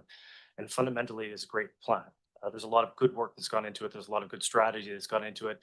Where we struggled in a review process was the lack of definition of accountability and where that resided. And so we, as we speak to ICI customers or we speak to multifamily sites, there are good governance models that exist where the municipality could create that impact and change.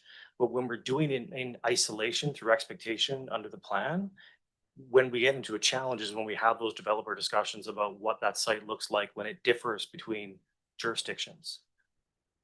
And when you have a guiding tool that's provincial, that's provincially adopted and commissioned by the region, it's collectively adopted across the region as expectation. And then we as a municipality are taking that expectation and endorsing that through bylaw or endorsing that through development requirements that then provides us the legitimacy and the power to ask, and that there's consistency in that application. And then we're not asking above and beyond of one individual group or another.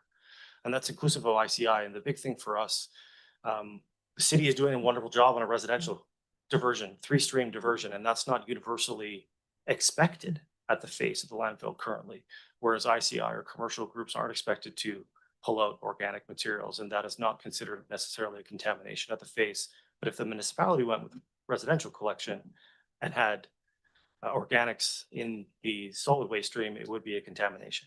So it's about setting the expectation regionally, holistically as a whole as to what the guiding principles and policies are, and then allowing the municipalities to pick up those principles and establish those and embed those in the practices and the expectations that we do across the board for over the long term.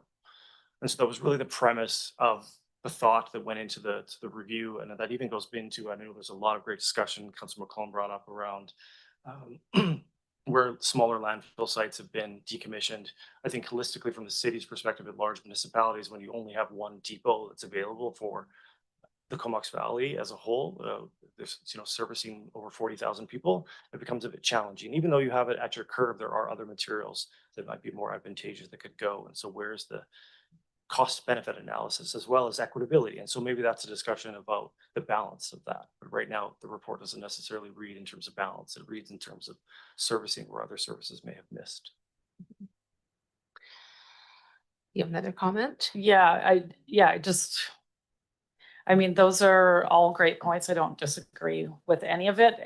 There's also, I mean, I'm focusing on things that I just saw differently through the process and maybe have a different interpretation of, but there is also aspects in this staff report that I think some really good points are raised. I mean, specifically around standardization of like where you have waste receptacles in buildings. I mean, yes, regionally, great, provincially in the building code, better, would make sense that we just have regulations around that then. And obviously doing it municipality by municipality would be the worst of all those options. So, and I think that that is probably understood, but maybe worthwhile in highlighting. But then, just from my experience in dealing with the ICNI question through the SWMP process, but also the committee that I sit on that interfaces more with the provinces. While this process was going on, there was supposed to be an EPR moving forward for this type of waste diversion. And then the province decided, announced about a month ago that no, that would not be happening, and it was on a permanent pause.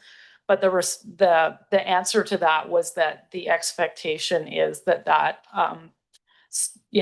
source of waste will be managed through SWMPs, not at the municipal level. Like, there is actually some clarity on some of this that is materializing through the process. And I think it's a valid point that it's not clear right now, but I also, I'm just not sure it's a point that needs to be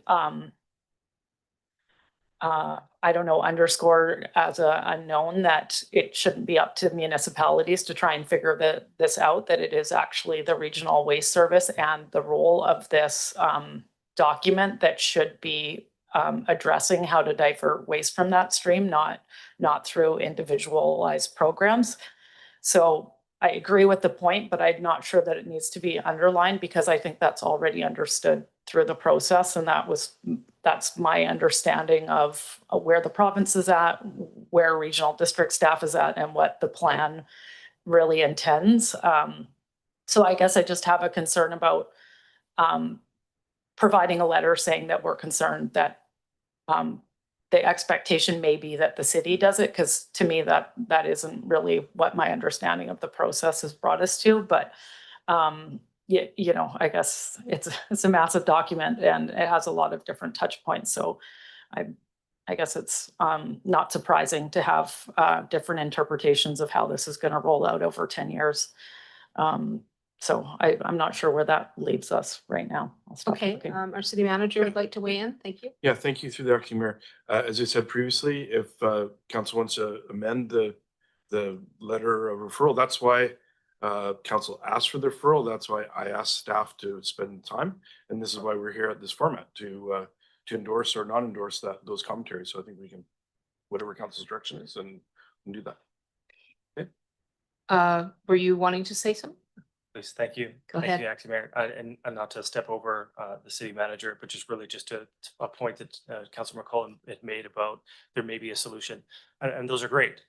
It's not necessarily articulated in black and white clarity as you read through the report, and there might be some knowns. And so I would offer that as much as there are some high expectations of the referral and of staff's critical lens on it, it's from a positive place. And so sometimes if a written response from the service is to provide documentation that those things are underway or understood, could suffice, not necessarily mean that it is a flag at the provincial level or at the regulatory approval process, but rather it adds that extra bit of clarity for later down the road that we can all go back to and point out. Okay, thank you. I'm not sure, I was gonna make a comment, but are you? Yeah, I mean, I guess I think a little bit differently about this. I really appreciate Councillor McCollum's, detailed background on this long process, but I also see that this is a response that's seeking clarification and not, saying we want something done a different way. I also think as one of the largest municipalities, I guess, involved next to Campbell River, it is doing our due diligence to provide a response after this very lengthy process. And yeah, so I mean, I recognize some of the concerns that Councillor McCollum brought up, but I also see that this is a response that's seeking clarification. And obviously includes a lot of different feedback, but we'll go over to Councillor Frisch. Thanks. Yeah, thanks, Acting Mayor. I like the response as well. And from my point of view, it sounds like we all want to do the same thing. We just want to make sure that we're on the same page to get there. I appreciate your comments about what's going on at the board. Of course, you guys will get to consider this letter when you get there and make the decision that you think is right. Yeah, so a lot of I mean, it's surprising when you look at the garbage we produce. We're doing such a great job in single family homes, and somehow it's just all going to waste when it comes to construction, multifamily, and so yeah, if the solid waste management board could be a leader on that, I think that would be really helpful for the city. So if there are other comments, and so if there are no other comments, I'll just move the recommendation. Okay. Any further comments or discussion? I think that gives staff, I think, a good sense of where we're at. So all in favor? Anyone opposed? Seeing none, that's carried. Just going to confer for a moment with our.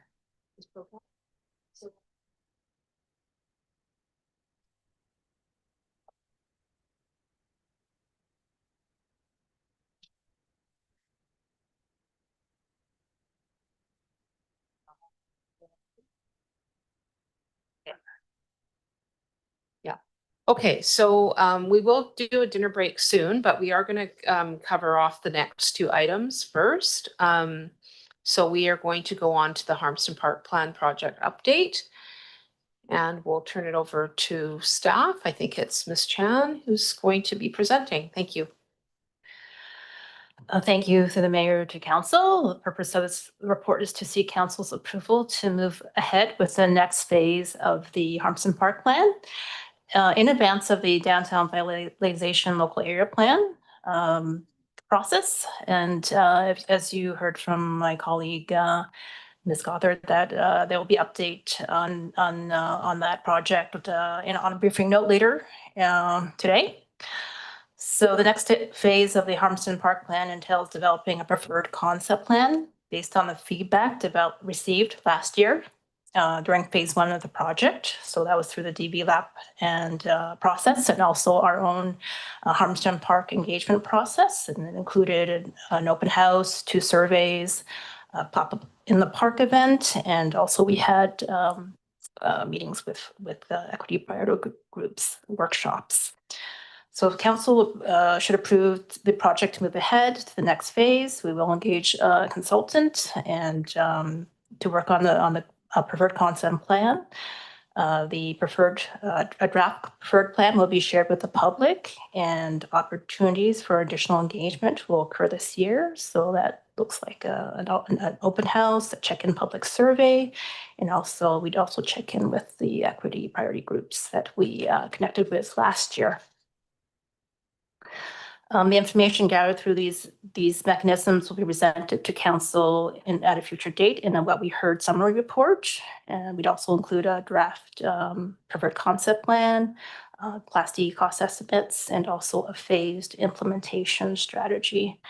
Some key reasons to move forward is that we've received significant feedback through our existing city policies and strategies. So that's would be the OCP, the Parks Rec Master Plan, the Let's Play Courtenay Parks Playground Design Standards, and also the engagement to date through the DV-LAP and the Harmson Park plan. And we also have deadline for the budget. So some of the funding from this budget gets through the Growing Communities grant funding, and that needs to be spent by March 31st, 2028. And then also we'll be checking in with our development services colleagues on the status of the downtown local plan phase 3 as we move forward with the project. And with that, I open the floor to questions. Great, thank you so much. Do we have any questions or comments? I just wanted to note I enjoyed reading the What We Heard report, and I noted that 60% of the respondents were under the age of 50. I thought that was really interesting. The average age in Courtenay is, I think, 46 or something like that. So that's right there. But we know that that neighborhood does obviously have multi-generational, residents. But I thought it was neat because sometimes we don't get the engagement that we would like from folks who are a bit younger. Often the engagement is skewed to older folks. So we did obviously get some people in the later years, but I think it speaks to that the usage of, or the potential usage of that park in terms of maybe, younger families or folks with teenagers or whatever. So I will turn it over to Councillor Jolicoeur. Yeah, thanks, Mayor, Acting Mayor, and thanks for this report. I'm glad to see that we're able to be flexible and there's a diverging path. We came together and now we're going separate ways, but we're going to stay close. So good work by staff and the consultants on this. My question, I guess I'm just trying to get clarity here. So we are finishing phase 1 and the 1.2 million that we have allocated is just specifically for a new playground and youth amenities. It does not include the other facilities in either concept plans. Is that correct? So that has not been budgeted for yet. Thank you to the mayor, to council. That is correct. So what we have in there is a placeholder amount of that $1.2 million. So that was before we even went through this process. And through the park plan development, we will get some more cost estimates as to what those future phases will be, depending on what the programming that will be designed through those concept plans, and that will help inform future budget. Yeah, so just as a follow-up, so we would get the Class D estimates, and that would be utilized during budget deliberations, whether to move forward with the additional amenities outside of youth and playground. That's correct. Okay. That would inform the future budgets for sure. Yeah. Thanks. Okay, thank you. And we'll go to Councillor Frisch. Yeah, thanks. Could I also get some clarity on those, what you call a playground and youth amenities? Could you just describe those? Like how much of that is for the youth playground? Is it $500,000?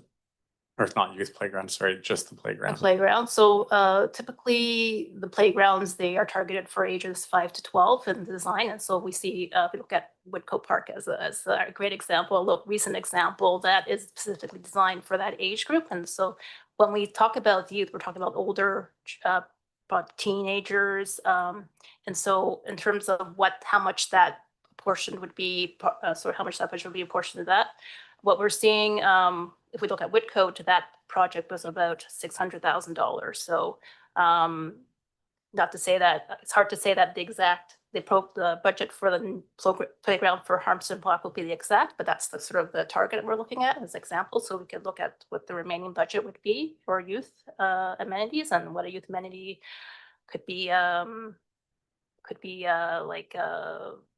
maybe a little pump track, or it could be something like a seating area, something that older youth would be connected to and wanting to utilize.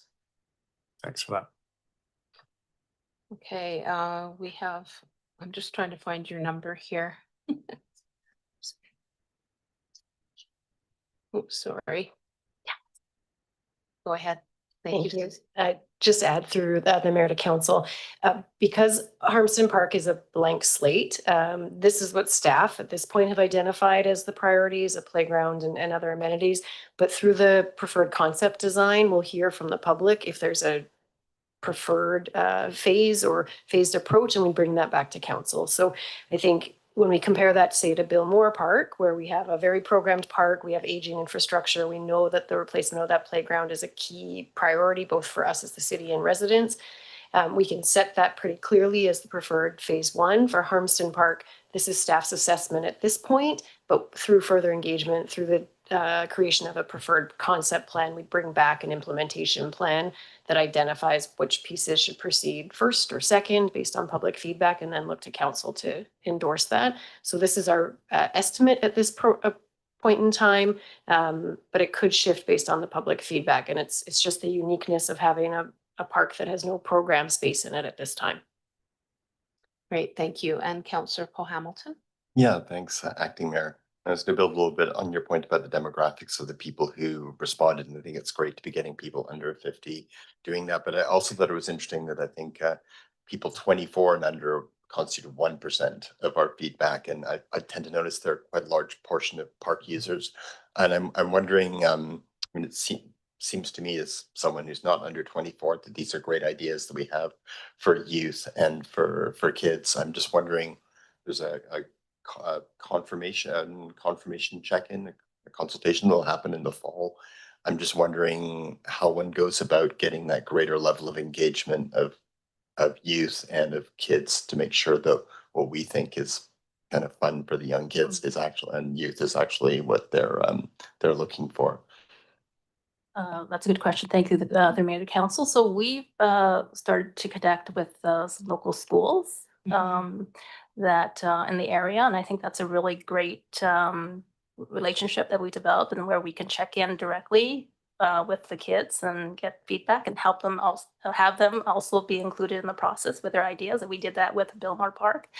And then also another thing that we're doing is through the link, there is a youth council there, and also through the Foundry, we're looking to actually put together a working group to talk about the Whitcote basketball court and what could be done with that. So I think having those conversations and with those groups and setting aside time with staff to develop those relationships and have direct engagement is important. And we'll get the feedback we need through that mechanism. Okay, well, thanks for clarifying how you're doing this. That sound like three excellent ways of getting youth input. So you're going to Courtenay Elementary, I'm guessing, as the local school. We've reached out to Courtenay Elementary. Recently, they're quite actually busy with a major project on their site. So I understand they're going to be working with BC Parks for their property. No, I'm not sure what the details are, but because of that, they've not asked us to participate in Billmore, but we'll reach out again for this project. But Lake Trail is the other school that we've also connected with. Would you, Mike, Lake Trail being a middle school, would you consider speaking to another elementary school, like possibly Punledge, given it also kind of borders on there, so you can get that kind of younger kids playground perspective? And I think Arden is the other school in West Courtenay that we could also connect with. Okay, great. Thanks for sharing that plan. Great, thank you. Just have a question around, I mean, I know that our development services are also quite, involved in this because of the other planning that's going on, but I guess I'm thinking about the other piece of this was this feedback's obviously specifically about the park plan, but there's obviously the surrounding areas and potential development opportunities and housing types and all of that. And I just wondered if there was any way to speak to any of that alignment or what's happening in terms of, the interdepartmental kind of aspect of this plan. Thanks. And whoops, there you go. Thank you.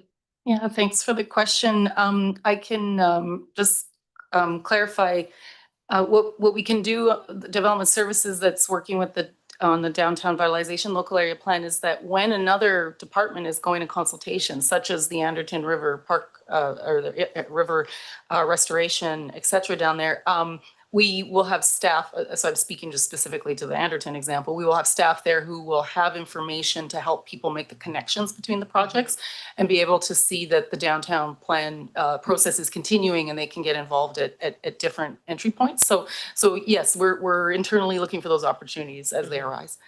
That's great. Thanks so much. Okay, Ms. Saunders, I'm just trying to find your light again. There you are. Thank you. Go ahead. Thank you. Through the mayor to council, just to build on Ms. Gothard's approach too, I think one thing to consider in this engagement, and this is one of the reasons the coordination with our development services colleagues is so important, is that we're building a park and engaging with current residents. But depending on the future of that area and what the DVLAP recommends, that community could look quite different in the future. So there is a balance of engaging with current residents and current users, as well as planning for the future. And so that connection to the emerging directions in the downtown vitalization local area plan is critical, that we're designing a park not only based on current feedback, but also where we envision this neighborhood to be, what it might look like, and how we design a park to meet those future needs for residents who actually don't live there yet, but will live there in the future. So we have to stay in close contact with as we bring on a consultant to make sure that both of those considerations are included in the concept design. Thank you for that. That really explains the point. Okay, Councillor Frisch, did you? Okay. All right, well, I believe that this is just for, oh, no, we do have a recommendation. So I guess we'll receive the report and then we've got it moved, the recommendation and seconded. Don't see any other lights on, so all of those in favor of the recommendation. Anyone opposed? Seeing none, that's carried. Thanks so much. And we are going to, I think, just do this next report, the Downtown Revitalization Local Area Plan, and then we'll take a dinner break after that. So we'll turn it over to staff for that report. Thank you. Yes, thank you. So for council's update is a briefing note here, just outlining where we are in phase 3, final phase of the downtown vitalization LAP. We had intended to have a plan to present to council this summer. There's a number of reasons identified here why that deadline no longer was feasible. But opportunistically, at the same time, a number of other concurrent city strategies are running concurrent to the downtown plan that just seemed like such a great opportunity to make sure that we're hearing from the public on them, whether it be the Harmston Park, as we just heard, the Anderton Riverbank Restoration, the zoning bylaw update, and then also the Hello Neighbor and Better Together social development work. So just wanted to remind council where we're at, and that's really the purpose of the briefing note. Great, thank you. Okay. And that's been moved and seconded. Anyone opposed to receipt? Seeing none, that's carried, and we will now take a dinner break for about 20 minutes. So we're looking at, it's about 6:20 coming back.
We're just waiting for a little technical issue to be sorted out before we start.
Okay, folks, we're gonna get going.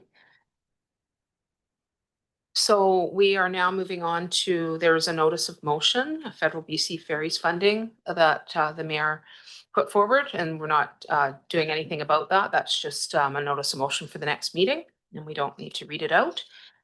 And then we come to the late item that council approved considering the Build Community Strong Fund letter to the Premier and the Minister of Housing and Municipal Affairs. And again, that that would be either on the July 8th meeting, or we can consider it tonight. But we'd have to suspend the rules with 2/3 majority. So what's your pleasure, council? Go ahead. I'm willing, it's a fairly simple matter. I'm willing Okay. to suspend the rules and just allow us to move that forward. Okay. So moved and seconded. So all in favor of suspending the rules? Okay, that's carried. And so we will consider that now then. So the motion, I'm not sure if we need to read it out. Okay. Yeah, Okay, I'm happy to so start raising my lights. Councillor Cole Hamilton's moving it, and is there a seconder?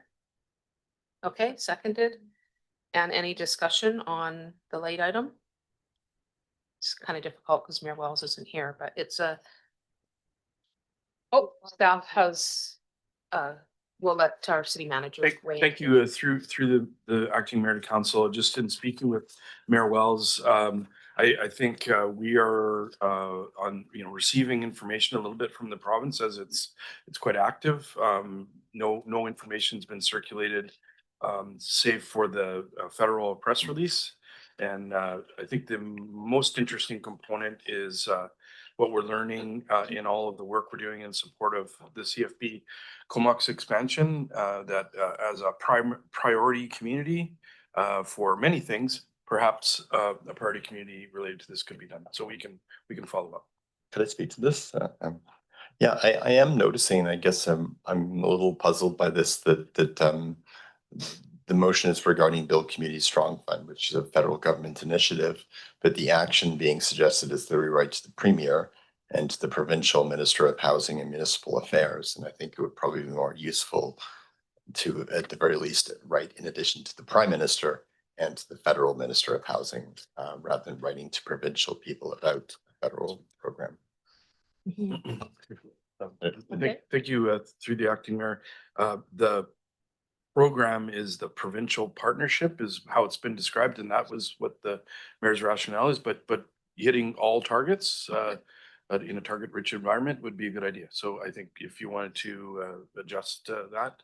Thanks for helping. The mayor's not here. I appreciate explaining his thinking on that. That makes perfect sense then to be writing the Premier and the Minister of Housing and Municipal Affairs. It's like, so I would propose as an amendment, and the Prime Minister and the federal minister of housing. Okay, is there a that seconder for was- that? Point of order, I thought this was a notice of motion. It's No, in we the just notice of motion. approved considering it as a late item And, and it was moved and seconded, and okay. I just, the previous one was a notice of motion, but this was actually to be considered tonight and we voted on it. this item will return for council consideration on July 8th, what the screen says, so. Sorry, we'll get some clarification. Sorry. Yes, this was a late item as notice of motion. We had a motion for council to suspend the rules and consider that. We had included that as procedural advice in case council wanted to, and it seemed like there was interest from council. So we had a mover and seconder to consider it now. Councillor McCollum? Yeah, it's unfortunate that I can't ask the mayor around the urgency, but perhaps our CAO knows what, is there some kind of deadline that we would need to consider this on short notice? Or I'm just trying to understand the urgency around this motion. Sure, go Yeah, ahead. through the acting mayor. I don't think there's any urgency this week. The contacts that we've made at a local government level, it's unclear. That's why I'm seeking some clarification. So I think could wait until the next council meeting, and perhaps in that intervening couple weeks, maybe the province would share some information. But the calls on Vancouver Island, this understanding what the implications of priority community is not understood in a few municipalities that we've contacted. Okay, just before we get to Councillor Cole Hamilton, I mean, it sounds like at this point, we've just got a, excuse me, an amendment on the table. Did we vote for the amendment? Okay, so at this point, we don't really have anything on the table, so we could decide to do whatever we like if we want to defer it to next meeting, but I'll let you go ahead, Councillor Cole Hamilton.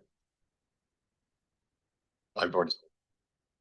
Oh, here we go. Musical mics. Go ahead. Yeah, thanks. So I was just gonna speak to procedure a bit if we wanted to deal with the amendment, and then we could just maybe refer this to the next meeting. Would that work? I still think it makes sense to pass the amendment to the motion and then work on it later. Is Okay. that fine? And Councillor McCollum, did I miss you? Okay. Okay, so we will go ahead then and vote on the amendment. So all in favor of the amendment? Anyone opposed? Seeing none, and Councillor Fish, were you wanting? Yeah, I'll just Mhm. move that we refer this to the next meeting for discussion or consideration. Is there a seconder for that? Okay, moved and seconded, and all in favor of referring it to the next meeting? And that's everyone in agreement, so that's carried. Thank you. We are on to bylaws now. So for first, second, and third readings, the first one is refuse materials collection, removal, and regulation repeal. Bylaw number 3225. And we are going to have Mr. Thompson reintroduce this report. Thank you. Thank you, Acting Mayor. This is really a housekeeping bylaw. When the current solid waste management bylaw number 3113 was adopted in 2023, preceding the transition to automated collection, we still had curbside, so we kept the old bylaw in place. It's been there for a couple of years now. It's pretty clear we're not going back to manual collection. So this is just really to housekeep and provide some clarity to residents in Courtenay that there's only one bylaw for solid waste. So the recommendation is to give first, second, and third readings to be given to refuse materials collection, removal, and regulation repeal bylaw number 3225, 2026. Okay, thank you. And Councillor Frisch? I'd like to move the recommendation and speak to it, please.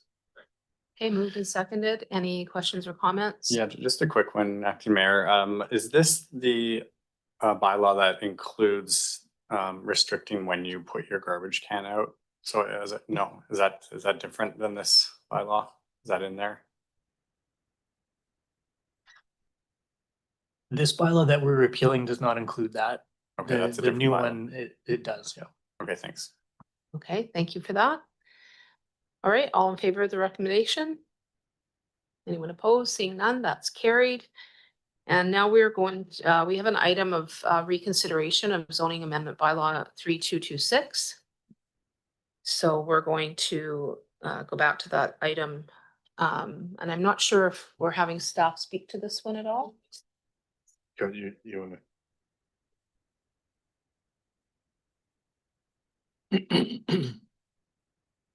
Okay, I'm sorry about that. I originally in conversation, I didn't think I did have any speaking points, so, but it's right here. So Mayor Wells has requested reconsideration of this item because he may be working on a project with Montera and has a conflict of interest, so reconsideration will just put the motion back on the floor as if it had not been voted on.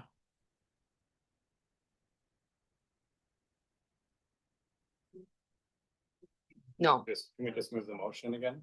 Yeah, we're just basically, it's just like bringing it back the way it was and So it's on the floor. revoting on it. Okay, all in favor? Anyone opposed? Seeing none, so that's carried. Sorry, I did have an opportunity to ask our staff if there were any further questions, but I'm assuming there wasn't. So thank you though for being available for that. So yeah, I didn't read out the recommendation, but sorry, just consult here. Is that? No, the second part is Okay. on the other page. Okay, perfect. Okay, we're moving on to subdivision and development servicing amendment bylaw number 3234. And we'll turn it over to staff. Thank you. Thank you through the acting mayor, Rob Dickinson, our contracted engineering and development planning consultant will introduce this report. Your worship, the matter before council is a matter of continued effort to improve clarity and improve transparency with our bylaws. Last summer, we brought a significant update to the subdivision and development servicing bylaw to council, and the proposed amendments before council will be a continued, this proposed amendment will be a continued effort to improve the bylaw through engagement with the development community and our legal counsel to improve that clarity and ease of use for the development community. The amendments before you today are three simple but important additions to the bylaw. The first is under section 2.1, which is a definition for the boulevard, which isn't in there, but it is in the Local Government Act, but just for clarity, we're adding it to our subdivision bylaw. And that makes it clear, especially for developers who are with their first subdivision, be it somebody who's subdividing their own property for their first time, then they can see what it may be required landscaping that in front of their property. The second is to section 4.1 of the subdivision bylaw, where we are stating specifically that you may also be required to put water, sewer, and storm in front of your property as a condition of the development, rather than just simply referencing the Local Government Act. And the third is a supplemental to all the works and services that may be required to the existing one, which says basically everything, and this says everything plus, which is referencing 506 of the Local Government Act, which then enables any regulation, legislation, or guidelines that we may be able to apply to require extension of service or services for the development that are relevant. At this time before council is a request for first, second, and third readings of these three amendments. Okay, thank you for that. And do we have any questions or comments? Okay, go ahead, Councillor Frisch. Yeah, thanks. Just probing a little bit here, like we talk a lot about red tape and development. Do you think this might add more difficulty or more costs? Or do you think this is just housekeeping? Oh, sorry, if you want to keep your mic on. There we go. Okay, I'll stop touching. This is, as our lawyer in his words, was just housekeeping, just to make it clear. The boulevard, for instance, the current definition is in the Motor Vehicle Act. So instead of saying, and I hate saying a mom and pop, but just a developer for the first time doing a subdivision, they don't know what they need to build. And if we say, well, it's in the legislation, they're not going to go hunt down the Motor Vehicle Act section such and such. So then it's all in here. So it provides clarity. And I think it reduces red tape, and it definitely, I will say, for staff answering questions, it will reduce the amount of questions that are asked of us. And section G or clause G, which says, you know, any works or services prescribed by the city, like, is that adding works, or is that just saying that we were originally going to tell you works, but you might not have noticed them? Exactly your latter comment in that we already could require these works. It just provides clarity, as well as in the future, if the local government act or other legislation is changed, then we're still covered. We don't have to come back to council with an amendment, but we would go out to the development community in our monthly meetings and let them know, as they usually are the ones who ask us, because they know when they stay up to this, about if there's been an amendment or change or some additional thing that we can require, they'll know that.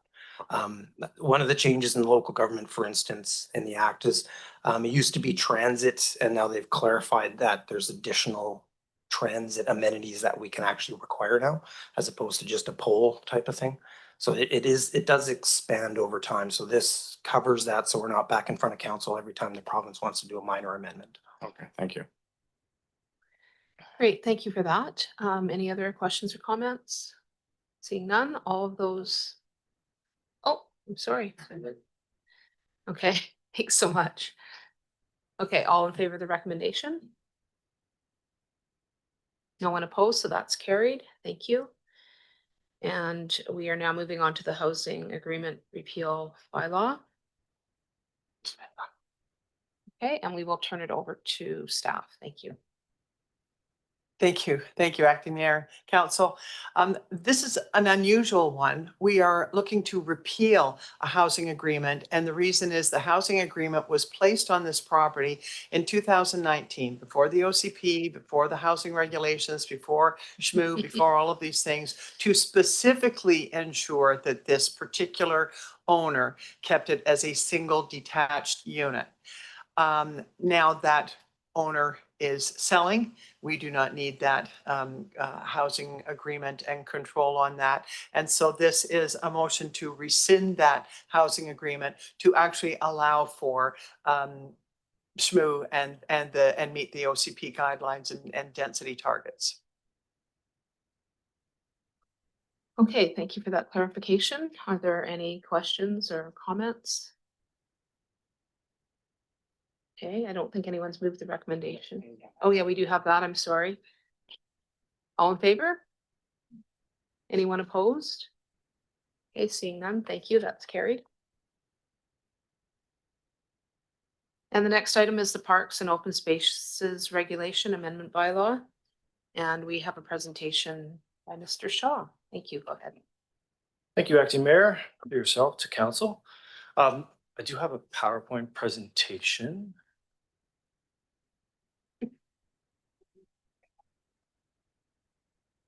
Because sometimes a picture is worth 1,000 words. I think council does have it in the agenda, but of course it's not. No. We all do appreciate Kyle's presentation, so hopefully we can. It's like everybody's fed. It's a little late in the evening. Relax for a few minutes.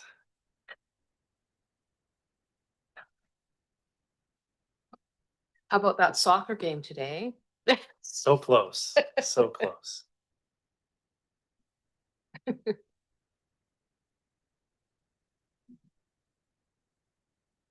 you have a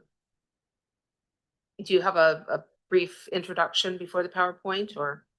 A very, very short opening slide. Okay. And I think we're almost there.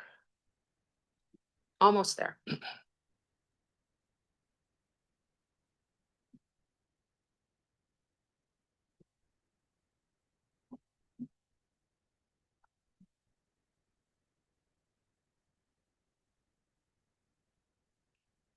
There it is. Perfect. Thank you.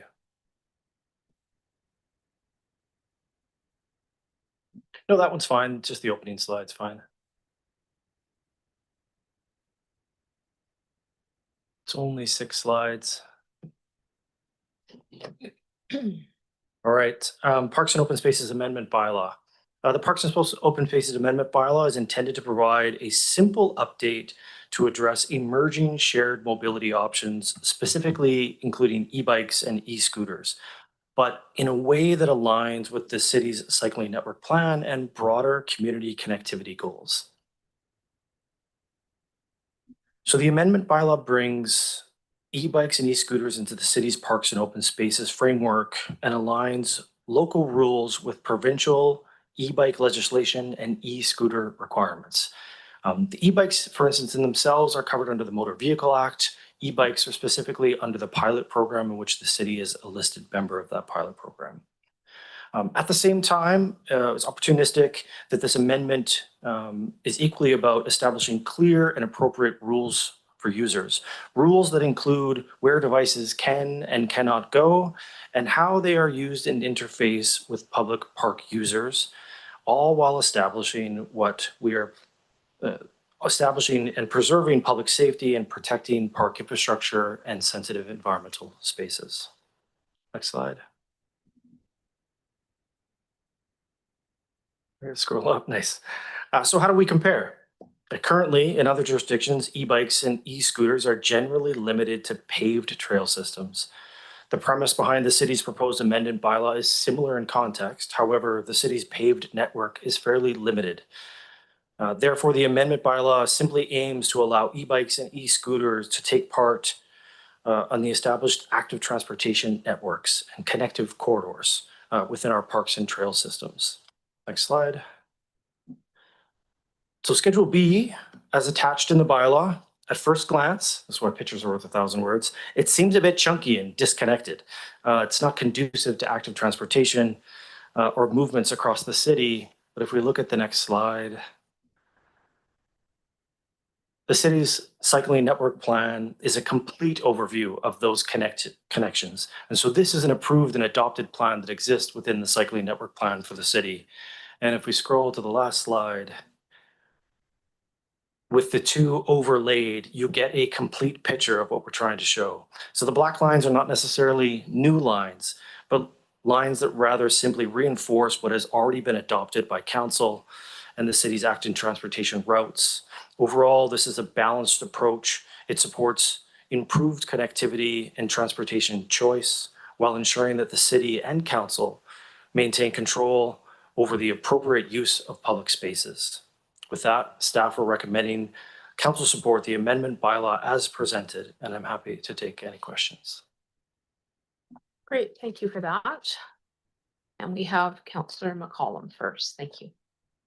Yeah, thanks, Acting Mayor, and thanks for the report. Yeah, in my mind, this is largely a housekeeping issue. I think some of our regulations were maybe out of sync with what the standard is and maybe should have been addressed when we first brought in the change to the Parks and Open Spaces bylaw, but it just wasn't flagged as a challenge at the time. Or, I mean, there was larger matters at hand, I think, in getting that bylaw into place.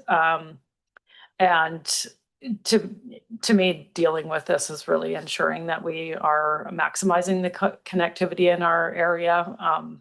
Recently volunteered at the bike check with the Cycling Coalition, and they report that more than half the users to their bike checks are in fact on e-bikes. So we do need to consider them in our regulations, as that represents more than half the people that are choosing to cycle currently. So just wanted to appreciate getting this cleaned up. Thanks.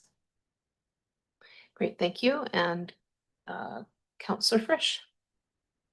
Thanks. Well, this has actually kind of been in the news recently, but there's like a difference between an e-bike and an e-motorcycle.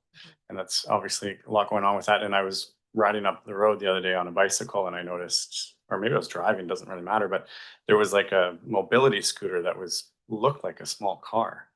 And I'm just wondering where the line is between, say, an e-bike and these other mobility devices. It's a careful line. Yeah, like if I get my kid like an e-motorcycle. Yeah, e-motorcycle is something separate in and of itself, right? An e-bike is described as a power assist, whether that be through throttle or through pedal, but it does in fact have pedals. Where the difference resides with some of the e-motorcycles is they don't have pedals and they are of a higher wattage. and they're not legal for use on roadways or in park spaces, and then would fall outside the Motor Vehicle Act. So they are for private property use, and more appropriate there, but not within the community and within the park systems. Mobility devices would fall under a pedestrian piece, right? So they're allowed within sidewalks. I see often that they use the cycling network to get around their community, which is likely fair, but they are allowed on sidewalks. They would be similar to that of a wheelchair. Yeah. And then I forget if we have speed limits, and I think we do have speed limits in our bylaw, don't we? Like if someone's doing 50K an hour on our bike lanes, is that a problem? We would default to the Motor Vehicle Act in that case, and so e-bikes are limited. A throttle e-bike, which is 16 plus at 200 or 500 kilowatts, can go 32 maximum. And then a light e-bike, which is just pedal assist, 250 watts, limited to age of 14, can go 27 kilometers an hour. Thanks for the clarification. Thank you for that. And Councillor Jolicoeur. Yeah, thanks. My questions are about safety, and you had something in the slide about that in the report around the work that's been done to date. So one of the slides had what does it mean, and there's a whole piece around etiquette. And so that's not we're not adding etiquette. Are we adding etiquette into the bylaw? Okay, so what is the plan for communicating that out? Are there additional assets that will be added to the multi-use pathways and the other pathways that have been that are being proposed to remind folks of that etiquette, including speed and otherwise other issues that might arise by a shared path? Yeah, thank you for that. It's a great question through the acting mayor to Councillor Jolicoeur. Through internal dialogue, that was a huge aspect of this bylaw amendment. It was not a simple amendment update. There was a rather robust conversation internally, interdepartmentally, to understand that those particular concerns, and Councillor Moran has raised them in the past with respect to asking staff to provide reports on trail use, shared use, and etiquette. So duty of care has been added to this bylaw under this amendment to prescribe specifically the expectations around interface with those that are riding on e-bikes or e-scooters, expectations of how they're approaching individuals, how they're passing, where they're intended to be used, and what appropriate mechanisms are for them to communicate with the other users that are around them. So that piece is there.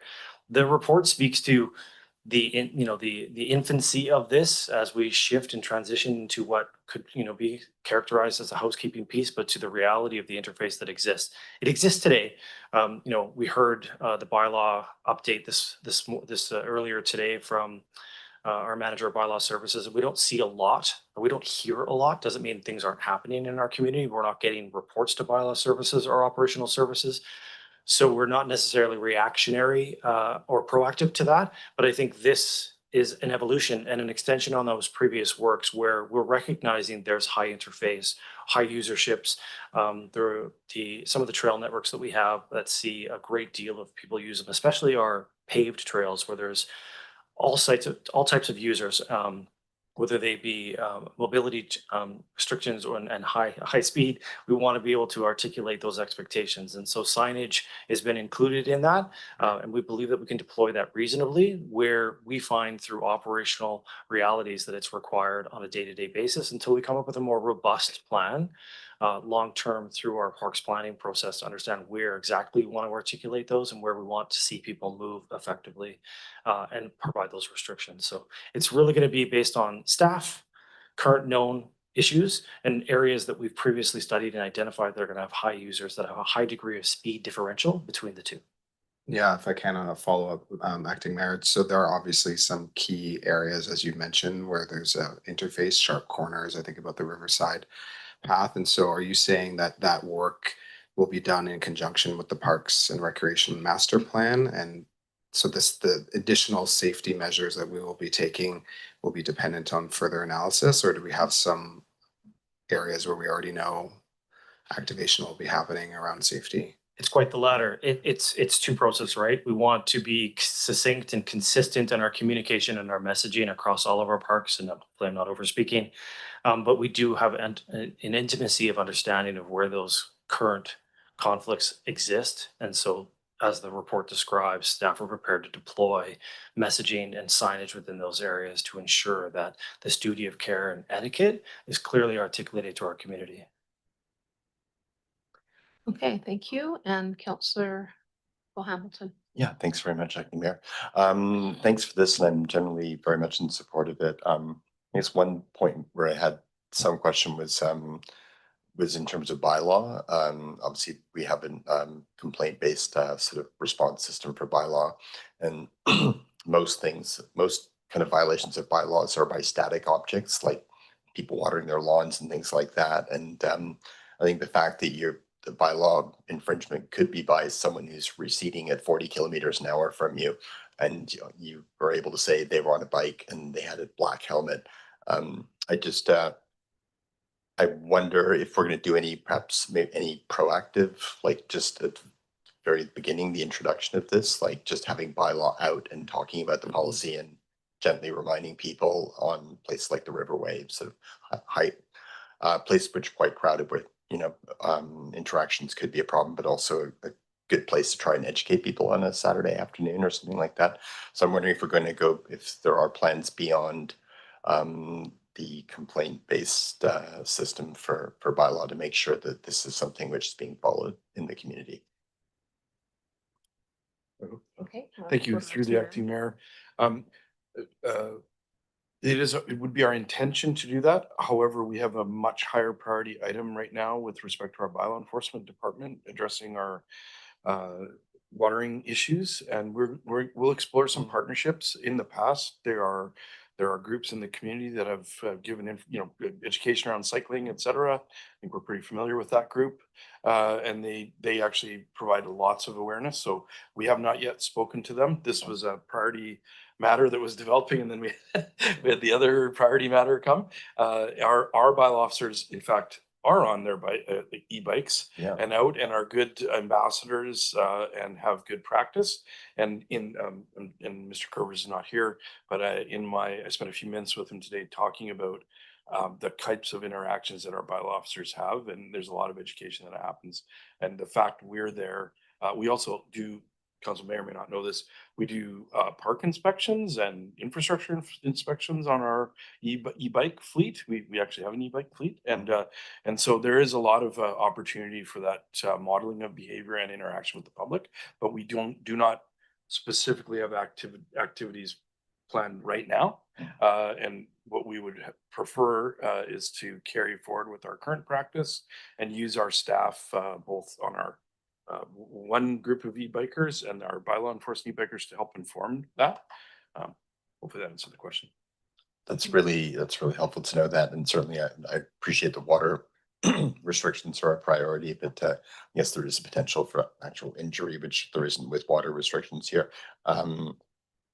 One possibility, I don't know if we've contemplated that, is rather than bylaw, perhaps I believe we have used Climate Corps going to be engaged for the summer. This is certainly helping people safely transition to cleaner ways of getting around. Might be a way of just public information, right? And a way over the course of the summer, perhaps to fold that into the work we're doing without taking it away from water restrictions. But, thank you. And through the acting mayor, actually, these recent developments and our partnership with Youth Climate Corps, so Janine Tazioli and Chris Davidson, we've had some conversations about how to leverage that group, and excellent idea.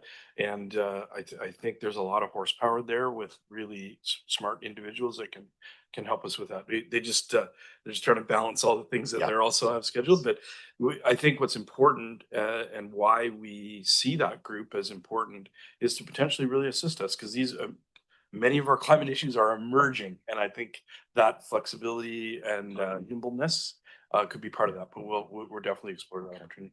Glad to hear that, and I think it's important for us all to remember that regular bikes can also go at unsafe speeds on in crowded areas like the Riverway. So it's not like this we're introducing. It's we have experience with working with this, and we have experience with keeping people safe on our trails. So I anyway appreciate the answers, and I'll support this. Yeah. Yeah, go ahead. Okay, moved and seconded. Yeah, I just had a couple of comments. I'm happy to hear your comment about the partnerships, because I know that our local groups are very proactive with education, and I know they, speaking for them, I did have a chat with them recently, and they sounded very keen to help with that. They have concerns about the e-motorcycles and that kind of thing. I'd also acknowledge, I mean, I'm on both the Rotary Trail and the Riverway Trail a fair amount, and there's already e-bikes. I think actually people don't even know that they're not allowed to be on e-bikes. And definitely I don't see them going any faster than a cyclist that's already covered under the bylaw. So yeah, I think that when there is, you know, a dangerous situation, then we refer to the RCMP or bylaw for those situations. I also see a lot of those e-motorcycles performing on big streets, like in Comox as an example. They don't tend to want to perform on the Rotary Trail where nobody can see them. So I think that the folks that are going to maybe push the envelope on this are not going to be doing that on those trails. They're going to be in a more visible location. Is just my anecdotal sense of it. So we do have the recommendation on the floor, and I don't see any more lights, so all in favor? And no one opposed, so that's carried. Thank you so much. All right, moving along here, and we are on to, for adoption, the business license bylaw is next on the agenda. And we will turn it over to staff. Thank you. Thank you. Through the acting mayor to council, in accordance with council's direction, we did some additional notification. The attached staff report provides an overview of the information that we received, and we have a recommendation to proceed, and we would take council's direction on this. And I'm available for any questions council may have. Okay, we'll turn it over to Councillor Cole Hamilton first. Thank you. Yeah, thanks so much. And I appreciate staff's sort of the request at the last meeting to extend the input period somewhat longer. And I would say that kind of my read of the feedback we get from the community is, while we had taken an approach which is primarily based upon the amount of resources it takes of ours for a given license to be renewed, there was a sense that in the community that the relative scale of the business and their ability to pay should be considered in some ways, that you know, a chartered national bank or a big box store should not be paying the exact same price as something which is 800 square feet. I think in light of that, I was going to suggest that we carry forward the current licensing rates, the ones we previously have had for financial institutions, for nightclubs, and for retail over 1,000 and over 2,000 square meters. And just for reference, because I can't easily think about what 1,000 square meters looks like, it's the size of 2.5 basketball courts, and 2,000 would be 5 basketball courts. So for businesses of a considerable scale. And I feel that that would be a way of working to address the concerns that I heard expressed by the community. And I understand that the single factor of the cost to us to renew a license may not be the only thing we want to contemplate when setting the costs for business licenses. And I was going to ask staff, I'm not sure if I should be asking our CAO, just for thoughts on how to do that, how to sort of maintain those existing rates on those particular categories. Thank you. Through the acting mayor, in response to your question, Councillor, we can bring up through the corporate officer a draft of a resolution that would look to adjust and clarify that section, the applicable table and supporting information. And I think, sorry, I'm just getting used to the new glasses, so if I'm looking through it correctly, that resolution has been drafted. And just for council's information, if you want to adjust the bylaw that was given readings, you can amend the bylaw, and we would, per the 4 steps in front, give a notification and sorry, I take my glasses off. We'll give notification and bring it back if council gives us that direction. Okay, so this, what's in front of us is sort of taking into account some of your feedback, Councillor Cole Hamilton. I'm wondering if we want to wait until there's other comments before we propose this? Does that sound okay? All right, so Councillor Jolicoeur? Yeah, thanks. I'm really also grateful that council supported, I think it was Councillor Moran's motion to extend the deadline. I hope that maybe we consider when there's things that impact that are quite different, that we might want to think about our engagement to be longer than 2 weeks. I think what we've seen in the staff report tonight really demonstrates that the community was really desiring to have a say. I think every piece of feedback we got, which was dozens, was critical of the proposed changes, and many offered suggestions, and many offered their support to my comments that I had shared around proportionality. And I recognize Councillor Cole Hamilton referring to that in his last comments. There was a few questions that I had that folks wrote to us, and I will say I also really appreciate the Chamber of Commerce partnership in getting the word out to businesses in the community so that the feedback can be received by council.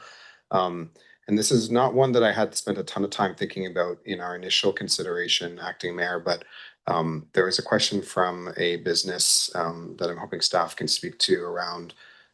They say, why would licenses be less for non-residents? And they, I think, are referring to Table 1, the standard business license annual fee. And so I'm wondering if staff can speak to, in fact, it is $350 for resident business and $150 for non-resident business. And I don't think we discussed that last time. And I also have that curiosity. So I'll just pause there. I had the same question, got clarification, so I think our city manager is gonna. Through the acting mayor. So we were utilizing terminology to describe two types of businesses. So resident business is a bricks and mortar business. Non-resident business is a business that is not place-based. So would acknowledge maybe the terminology is a little bit challenging, but that is what that means. Not the business located in Courtenay or operated by Courtenay residents. It's a bricks and mortar business versus a non-place-based business. Mr. Preston is here if you need any clarification, but I sought clarification and he gave me that clarification. Perhaps the next time we review this bylaw, we can search for other types of language that could address that. And so as a follow-up, Acting Mayor, if I can, just to run through our framework, which is cost recovery. Theoretically, if they're non-brick and mortar, that means they don't need a fire inspection. Is that correct? Is that in part why that fee would be lower, or one of the reasons why that fee would be lower? Through the acting mayor to council, because it's a bricks and mortar building, a new or initial application would have a building inspection and fire inspection. If you refer back to Table 1 in the original report, it shows you how the structure is built up. So as the city manager said,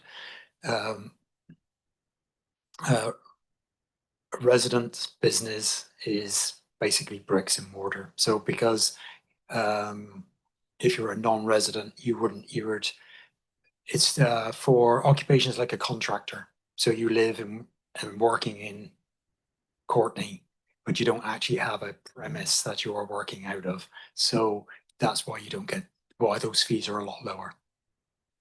It's all based on the cost recovery. Mhm. See any other lights? So. Is this, I guess we don't have any other lights. Go ahead. So my second question was, again, kind of, I think there maybe 3 folks wrote to us around the change from year to year and suggestions around a progressive implementation for the full fee amount that we see here in the proposed bylaw. And so I'm wondering if staff can speak to whether they considered that in the development of this. And if there would be a path forward for something like that, where it would be a phased implementation towards that full cost recovery. Through the acting mayor. Ultimately, council had given us direction in our financial plan to look for and identify areas if council that would address the issuance of these types of activities and cover our, that was the baseline cost, as well as we had direction that began with the cannabis licensing to understand those costs. If council would like to proceed with that, we would not recommend that because of the cost to deliver the service and the direction that we have from council to look for and find options to address this is the direction that we're acting under. Did you have anything to add, Paul? Through the acting mayor to council, there's also challenges with tracking of the progressive fee increase. So, you know, how do you set these parameters? So it'll be very, very challenging. Yeah. Thank you. Do you have another question? I don't see any other lights. I was just gonna say, I'm happy to move the recommendation that's on the screen. Okay. And if I can, acting mayor, I would just say that the other major piece that is a thread through most of the commentary we received, including from the chamber themselves, is I think the lack of putting this into context within the larger economic vitality of the community. And I think there's reference to from some businesses saying, you know, we're just getting out of COVID and this is an increased cost. And so I think one of the comments that I would just want to say is that I think we've heard clearly from businesses through this process, and I think it would be wise of us and for those of us who might be on council next term or for the next council to consider really putting their heads to how to support the economic vitality of the community, whether it's through business licensing or otherwise. I had suggested, I think at the last meeting, a rebate program for new businesses. It's referred here around entrepreneurship. The chamber has given some ideas. And so I guess my question would be to the city manager, you know, some of this feedback, we do have a contract with the Chamber of Commerce around business retention and recruitment. So I'm wondering if the city manager might speak to ways in which to include this in our ongoing economic. I guess I'm sorry. I'm just strategic. wondering if we're veering off the bylaw, if we enter into that discussion. Sure, I'm just referring to commentary here directly from the chamber where they're asking us to consider strategies to support businesses. So Okay, well, we'll, yeah, allow a brief. Yeah, through the acting mayor, we have direction from council in the next term when we did our strategic planning review that we would explore these items. I talked to the chamber executive director through our role with business attraction and retention, and actually provided, I wouldn't speak for them, but actually highlighted some challenges with that. And maybe when that, if we want to do that, the timeline would be a little bit farther into business lifestyles and various things. But I think it's an important conversation to have, and council's given us direction to pursue that in post-election. Thanks. Yeah, thank you, Councillor Jolicoeur. Yeah, I understand that you were speaking based on the feedback that we received. It reminds me a little bit about the earlier conversation where there's a bylaw conversation and then there's a suggestion for a different kind of framework. And so that's why I just didn't want to go down that path too far. But I appreciate that that the next term, that larger economic kind of framework will hopefully be on the table. I did want to just mention a comment earlier about the engagement. I wanted to recognize that staff did report out at our last meeting that the engagement actually went above and beyond. They contacted organizations directly, such as the chamber, which, I mean, the only requirement was just general public engagement. And then of course they went a step further with my resolution asking for contacting other business organizations. And I just wanted to get clarification from staff, because wasn't the original engagement before the extension, wasn't it longer than 2 weeks? The opportunity for feedback?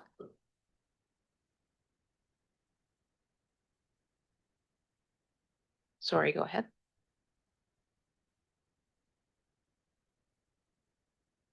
I think where we ran into a glitch was that unfortunately someone was away at the chamber, and so the the information didn't get out to chamber members as quickly, but that wasn't, you know, our staff had sent the information to the chamber earlier. Through the acting mayor, notification was given to the Chamber of Commerce and staff member wasn't there, but it was resent within 2 days, so it was still ahead of the council meeting that it was scheduled for. So they still had advance warning prior to it being brought forward to council on May the 13th. Yeah, yeah. Which- I just think that the engagement process, I think, was fair, and we went above and beyond, and we did recognize that there was a delay, not on our staff's part, and tried to rectify that. So I just wanted to make that clarification that we did do more engagement than we normally would in this circumstance. Which was important in my opinion. I mean, it was going to the business organizations, and sometimes that targeted approach is necessary. So we do have this this motion which talks about rescinding the third reading and amending the bylaw with the points that are there in terms of some of the fees, and that we give. So I guess we start with that, and then we would do third reading after that, correct? So we'll start with that, which is rescinding the third reading. These can go together? It's fine. It can all go together. Perfect. Okay. So no other discussion, so all in favor? And no one opposed, so that's carried. Thank you very much. Okay, we are now on. Acting Mayor, sorry, I was sleeping on the switch there. I just wanted to let council know, in accordance with the notification requirements, we will likely just use our regular outlets, including the same tools that we had used previously with the targets, because they're the ones that gave us the feedback, and council's response was directly a result of the feedback that was received that way. Thanks. Thanks for that Thank you for that. opportunity to clarify. Okay, the next item is the zoning amendment bylaw 3108 and housing agreement bylaw 3223. And we'll turn it over to staff to speak to this. Thank you. Okay. Thank you, Acting Mayor. This is a request for adoption of the zoning bylaw amendment and the housing agreement for 2270 Cliff. If you recall, this application for rezoning is for a 6-story, 137 residential units. We are getting 14 units of affordable housing from this. There were 3 conditions to the rezoning. The first was that the zoning amendment be approved by the Ministry of Transportation Transit because it is on Cliff, and we have received that. The second was an owner executed housing agreement, which we have received signed. And the third was a section 219 covenant for cash in lieu for frontage improvements in a bus shelter. We have not brought forward the 219 covenant for cash in lieu and bus shelter because that actually is covered off in the works and services agreement, and duplication of covenants didn't make sense. So the housing agreement, as we said, has been signed, and there was a question about a fine. The fine at the end of the housing agreement refers to if you've lied signing the agreement. There are charges in there to the owner of the building if they are not charging the appropriate rates of payback. So that is covered there to ensure that the tenants are being charged rent appropriately in the affordable units. And I would be happy to answer any questions. Great. And we'll go to Councillor McCollum. Yeah, thank you. Thanks for this report. Great to see this advancing and the potential for new affordable units being developed. It's a corner in the community that's definitely ready for some redevelopment, and I'm glad to see that we're moving forward in that process. My question is just around this works and service agreement. I know in all our discussions, the amenity that's been highlighted as the greatest concern is the lack of crossing that we are wanting and needing at Mansfield and Cliff, and the complexity of addressing that with Mott and the developer and the city. And I guess my question is, will that be is that still a requirement that hasn't changed because it's not explicitly outlined in the staff report? And would that agreement come back to council at a future date, or would that be addressed at the staff level? I'm just trying to understand that last piece. Through the acting mayor, are you referring to the bus shelter specifically, or a pedestrian crossing on Cliff? Yeah, I'm referring to the crossing. I mean, the bus shelter is fine, but really the bus route is on Fitzgerald, so people need access to the bus route more than a shelter. The number one bus it does not travel along Cliff in that area, so people need to be able to access the next street over more than the priority around. I mean, a bus shelter is great, but I don't think that was like the main concern with the development. So I just want clarity that that's really what we're focused on. Through the acting mayor, there have been many conversations with the Ministry of Transportation and Transit in regards to the crossing, and it was clear that they were not going to approve a crossing here at this time. Often the ministry is reactive, and until they see the people crossing, they don't see the demand for the crossing. So it is very possible that it could happen in future, but it is not part of this development permit agreement. Yeah, this may be a slightly out of order follow-up. But I mean, this has been identified over and over much prior to this particular development. Every development in this area, this issue has come up. So I guess I would maybe direct this question to our city manager. What is our process? Do we have a formalized process for addressing this? Like we bring it up as a concern. We want it when we see development that there's maybe an opportunity here, but what other tools do we have for getting this in place? We had a lot of pushback from MOTI around the one at Ryan Road.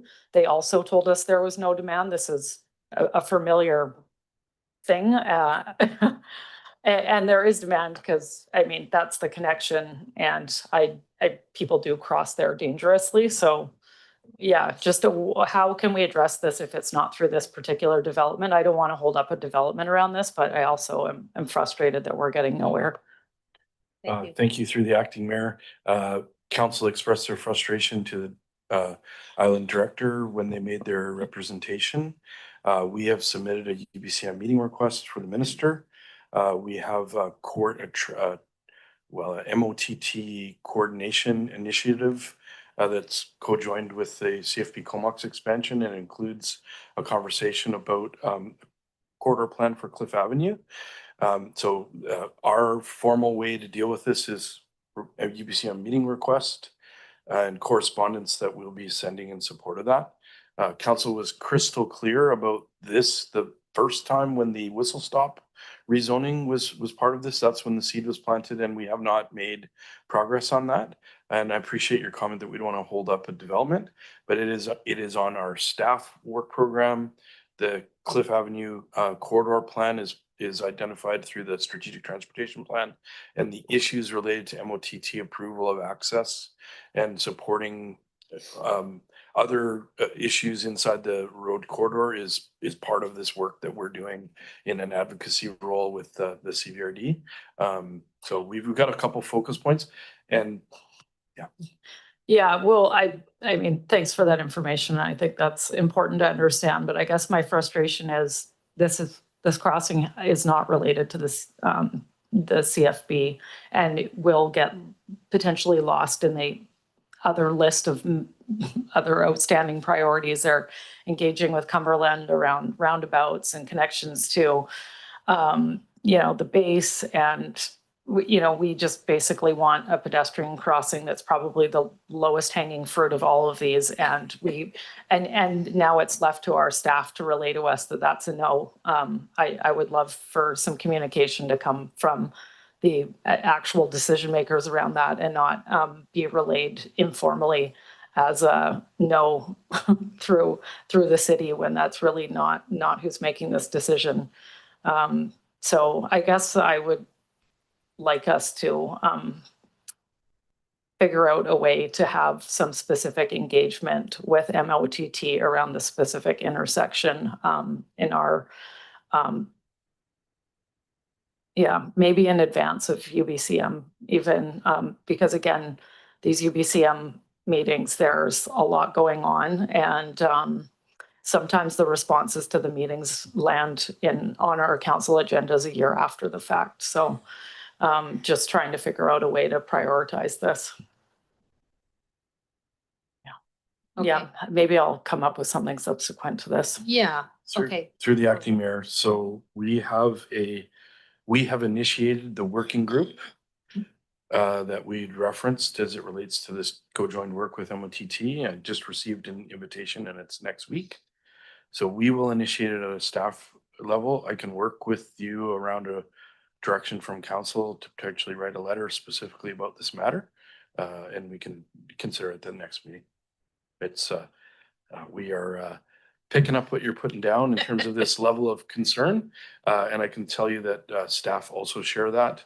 And not to tell bad stories, but the issue of access came up with the daycare at Cliff Avenue at the building permit stage following the rezoning.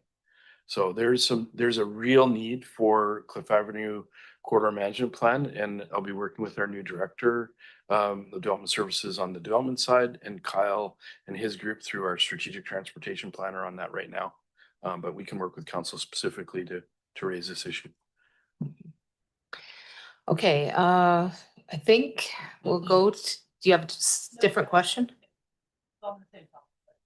Okay, I'm just gonna go to Councillor Jolicoeur first, thanks.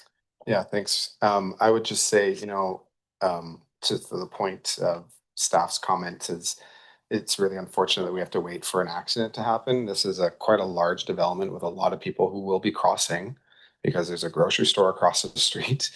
There's a pharmacy across the street, everything's across the street. And so, I would support a motion just to write urgently to the ministry to get out of the way and allow us to do a crossing here.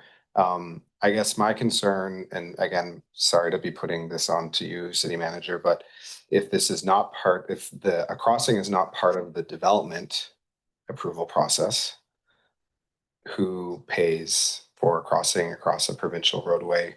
Is that cost going to come to Courtenay, or is that a provincial? Sorry, I have to get your number here. Sorry. Trying to figure out which number it is, because there's 3 numbers. There we go. Sorry, go ahead. Thank you, Acting Mayor. In this particular circumstance, we're probably a little late for that because we have been told no, but normally off-site charges can be taken, whether or not the full cost of a crosswalk across Cliff, which would be expensive because it's an extensive road, can be captured in off-site charges. Not sure that we can at this point because we don't have an approval for one. But it is certainly something that can be captured from developers in future.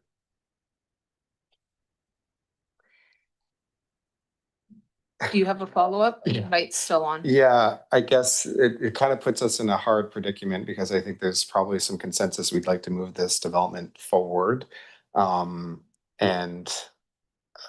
It feels challenging to know that we could be potentially going through an approved process of collecting monies to pay for something like this, and it's not.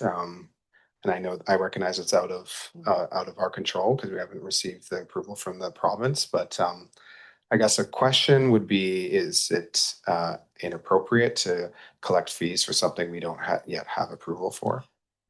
Yeah, it's gonna be sort of. Through the acting mayor, ultimately, if we are unable to deliver on that, requesting the developer to do that would be extremely challenging. Council may recall when this was originally introduced, they have actually spent considerable money actually that and given us the design for this. So they actually have moved this forward. They wanted to be part of it. They weren't offering to pay, I don't believe, through staff, but they actually did the engineering design work, which is actually a significant amount of the heavy lifting to do that.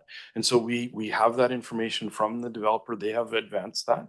But I would say, in the interests of what the development is proposing and council's affordable housing priority, I think they've I would say, in our opinion at staff, that's why we're recommending proceeding, and we'll use the tools that are that are available to us to try and leverage that.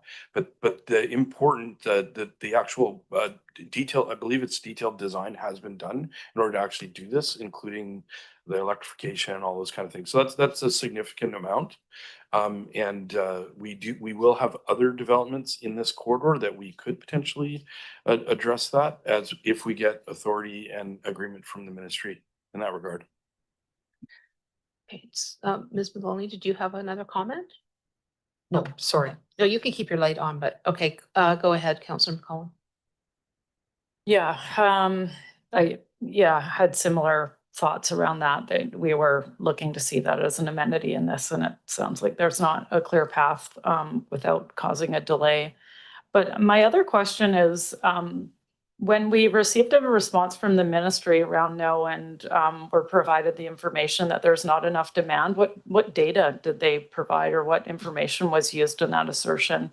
Because I know that they did actually do some kind of traffic monitoring when they told us no on Ryan Road and provided their basis for that. And I'm wondering if that has been provided to the city in this case, or was it just an assertion that there's no demand? I don't think I have the answer for that. I'm sorry. Okay. Through the acting mayor, council may recall essentially the traffic generation and the existing spacing and existing signalization in the corridor is what the ministry and their authority in approving and controlling access points throughout this corridor. They said there's not sufficient, as well as they're concerned about the movement of traffic through the corridor that could be interrupted by pedestrian signalization. And then again, that's why a corridor plan from them. They have competing interests in some case. We know that they have direction around active transportation and the like, but they also have direction on a provincial highway to move as many cars as quickly as possible through that corridor. So again, ultimately, it's extremely challenging. We have the background, and when we are able to secure approval, and council has been very clear that this is a requirement from the municipality, that we can proceed in that regard, but ultimately we don't have the legislative authority. If they devolve that road to us, which means we have to maintain it, and all those kind of things, then that we would be this body would be the decision maker, and unfortunately that's not the case in this case.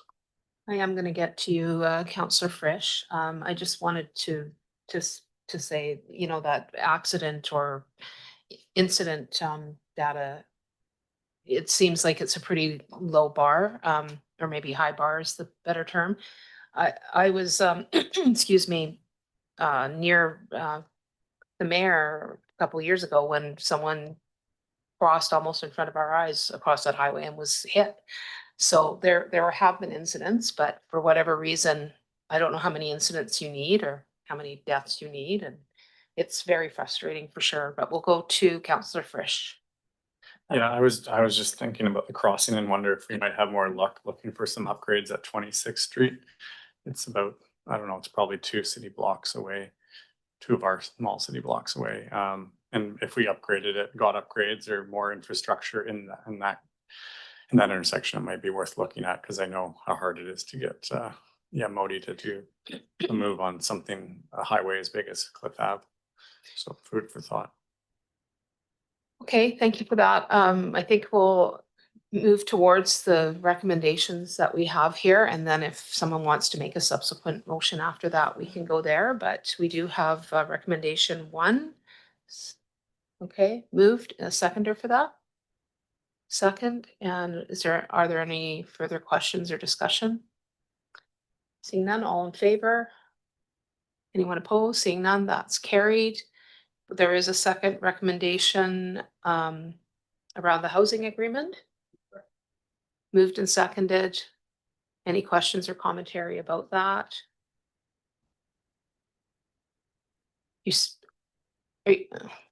Okay. So all in favor of that recommendation? Anyone opposed? Seeing none, that's carried. And then I think Councillor McCollum, did you have something else? Yeah, I think before I make a motion, I'm just gonna ask our city manager again what the best approach is. You have highlighted that we do have engagement, and there has been some discussion around what kind of information we could get, but I would like something formal, a formal response that we could put on an agenda and publicize that makes it really clear what the limitation is and why crossing here is not possible.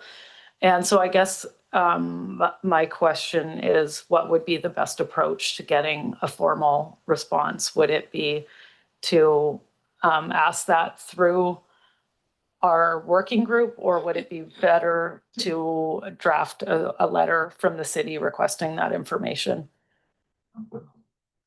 Thank you through the acting mayor. I think I can work with you on a resolution to ask a specific question to the Minister of Transportation, because at a staff level, we haven't been able to secure agreement on that, and it's some competing standards, and so I think that'd be appropriate.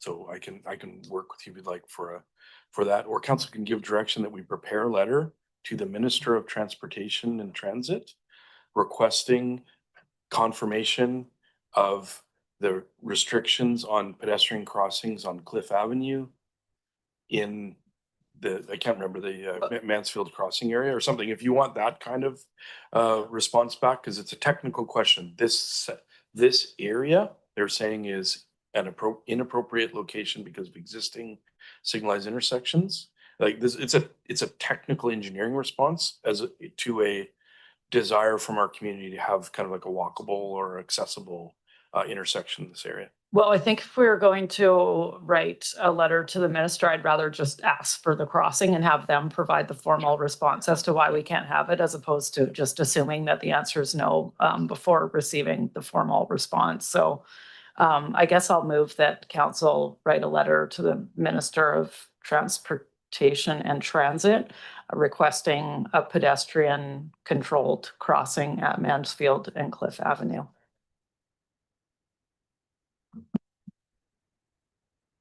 So just in terms of your motion, Councillor McCollum, so that is not including provision of data or any of the other things that you talked about? Okay. Got it. Okay. Okay. So this is, obviously this motion is so very loosely related to the previous conversation. I don't know if we should have done a notice of motion, but I guess it's for council to decide. Okay. Okay, so there's no other lights on, so all in favor of the motion? No one opposed, so that carries. Thank you. And thanks to staff for that. Okay, the next item is the temporary borrowing bylaw for the 6th Street Bridge. Is there a seconder? Okay, and are there any questions or comments? I don't see any. All in favor? Anyone opposed? Seeing none, that's carried. Thank you. And now we're on to council reports. Councillor Jollicoeur, I'll come back to him because he's not in the room at the moment. Councillor McCollum and Councillor Cole-Hamilton, Councillor Frisch. And Councillor Hillian did submit a report. Just before Councillor Jollicoeur comes in, I'll just say that I'm then it's been great actually as acting mayor. There's been lots of activities, graduations, cadet ceremonies. It's been a lot of variety. I know I saw some people at the L'Arche groundbreaking event, which was also great. And also many of us were at National Indigenous Days celebration. So it's been a very busy month. I don't see Councillor Jolicoeur back, so we will move on to the in-camera resolution. Okay, moved and seconded, and all in favor? Okay. We're just voting on the in-camera resolution. It's been moved and seconded. All in favor? Anyone opposed? Seeing none, that's carried. And we did skip over you for a report. Okay, so we will move in camera. Thank you. We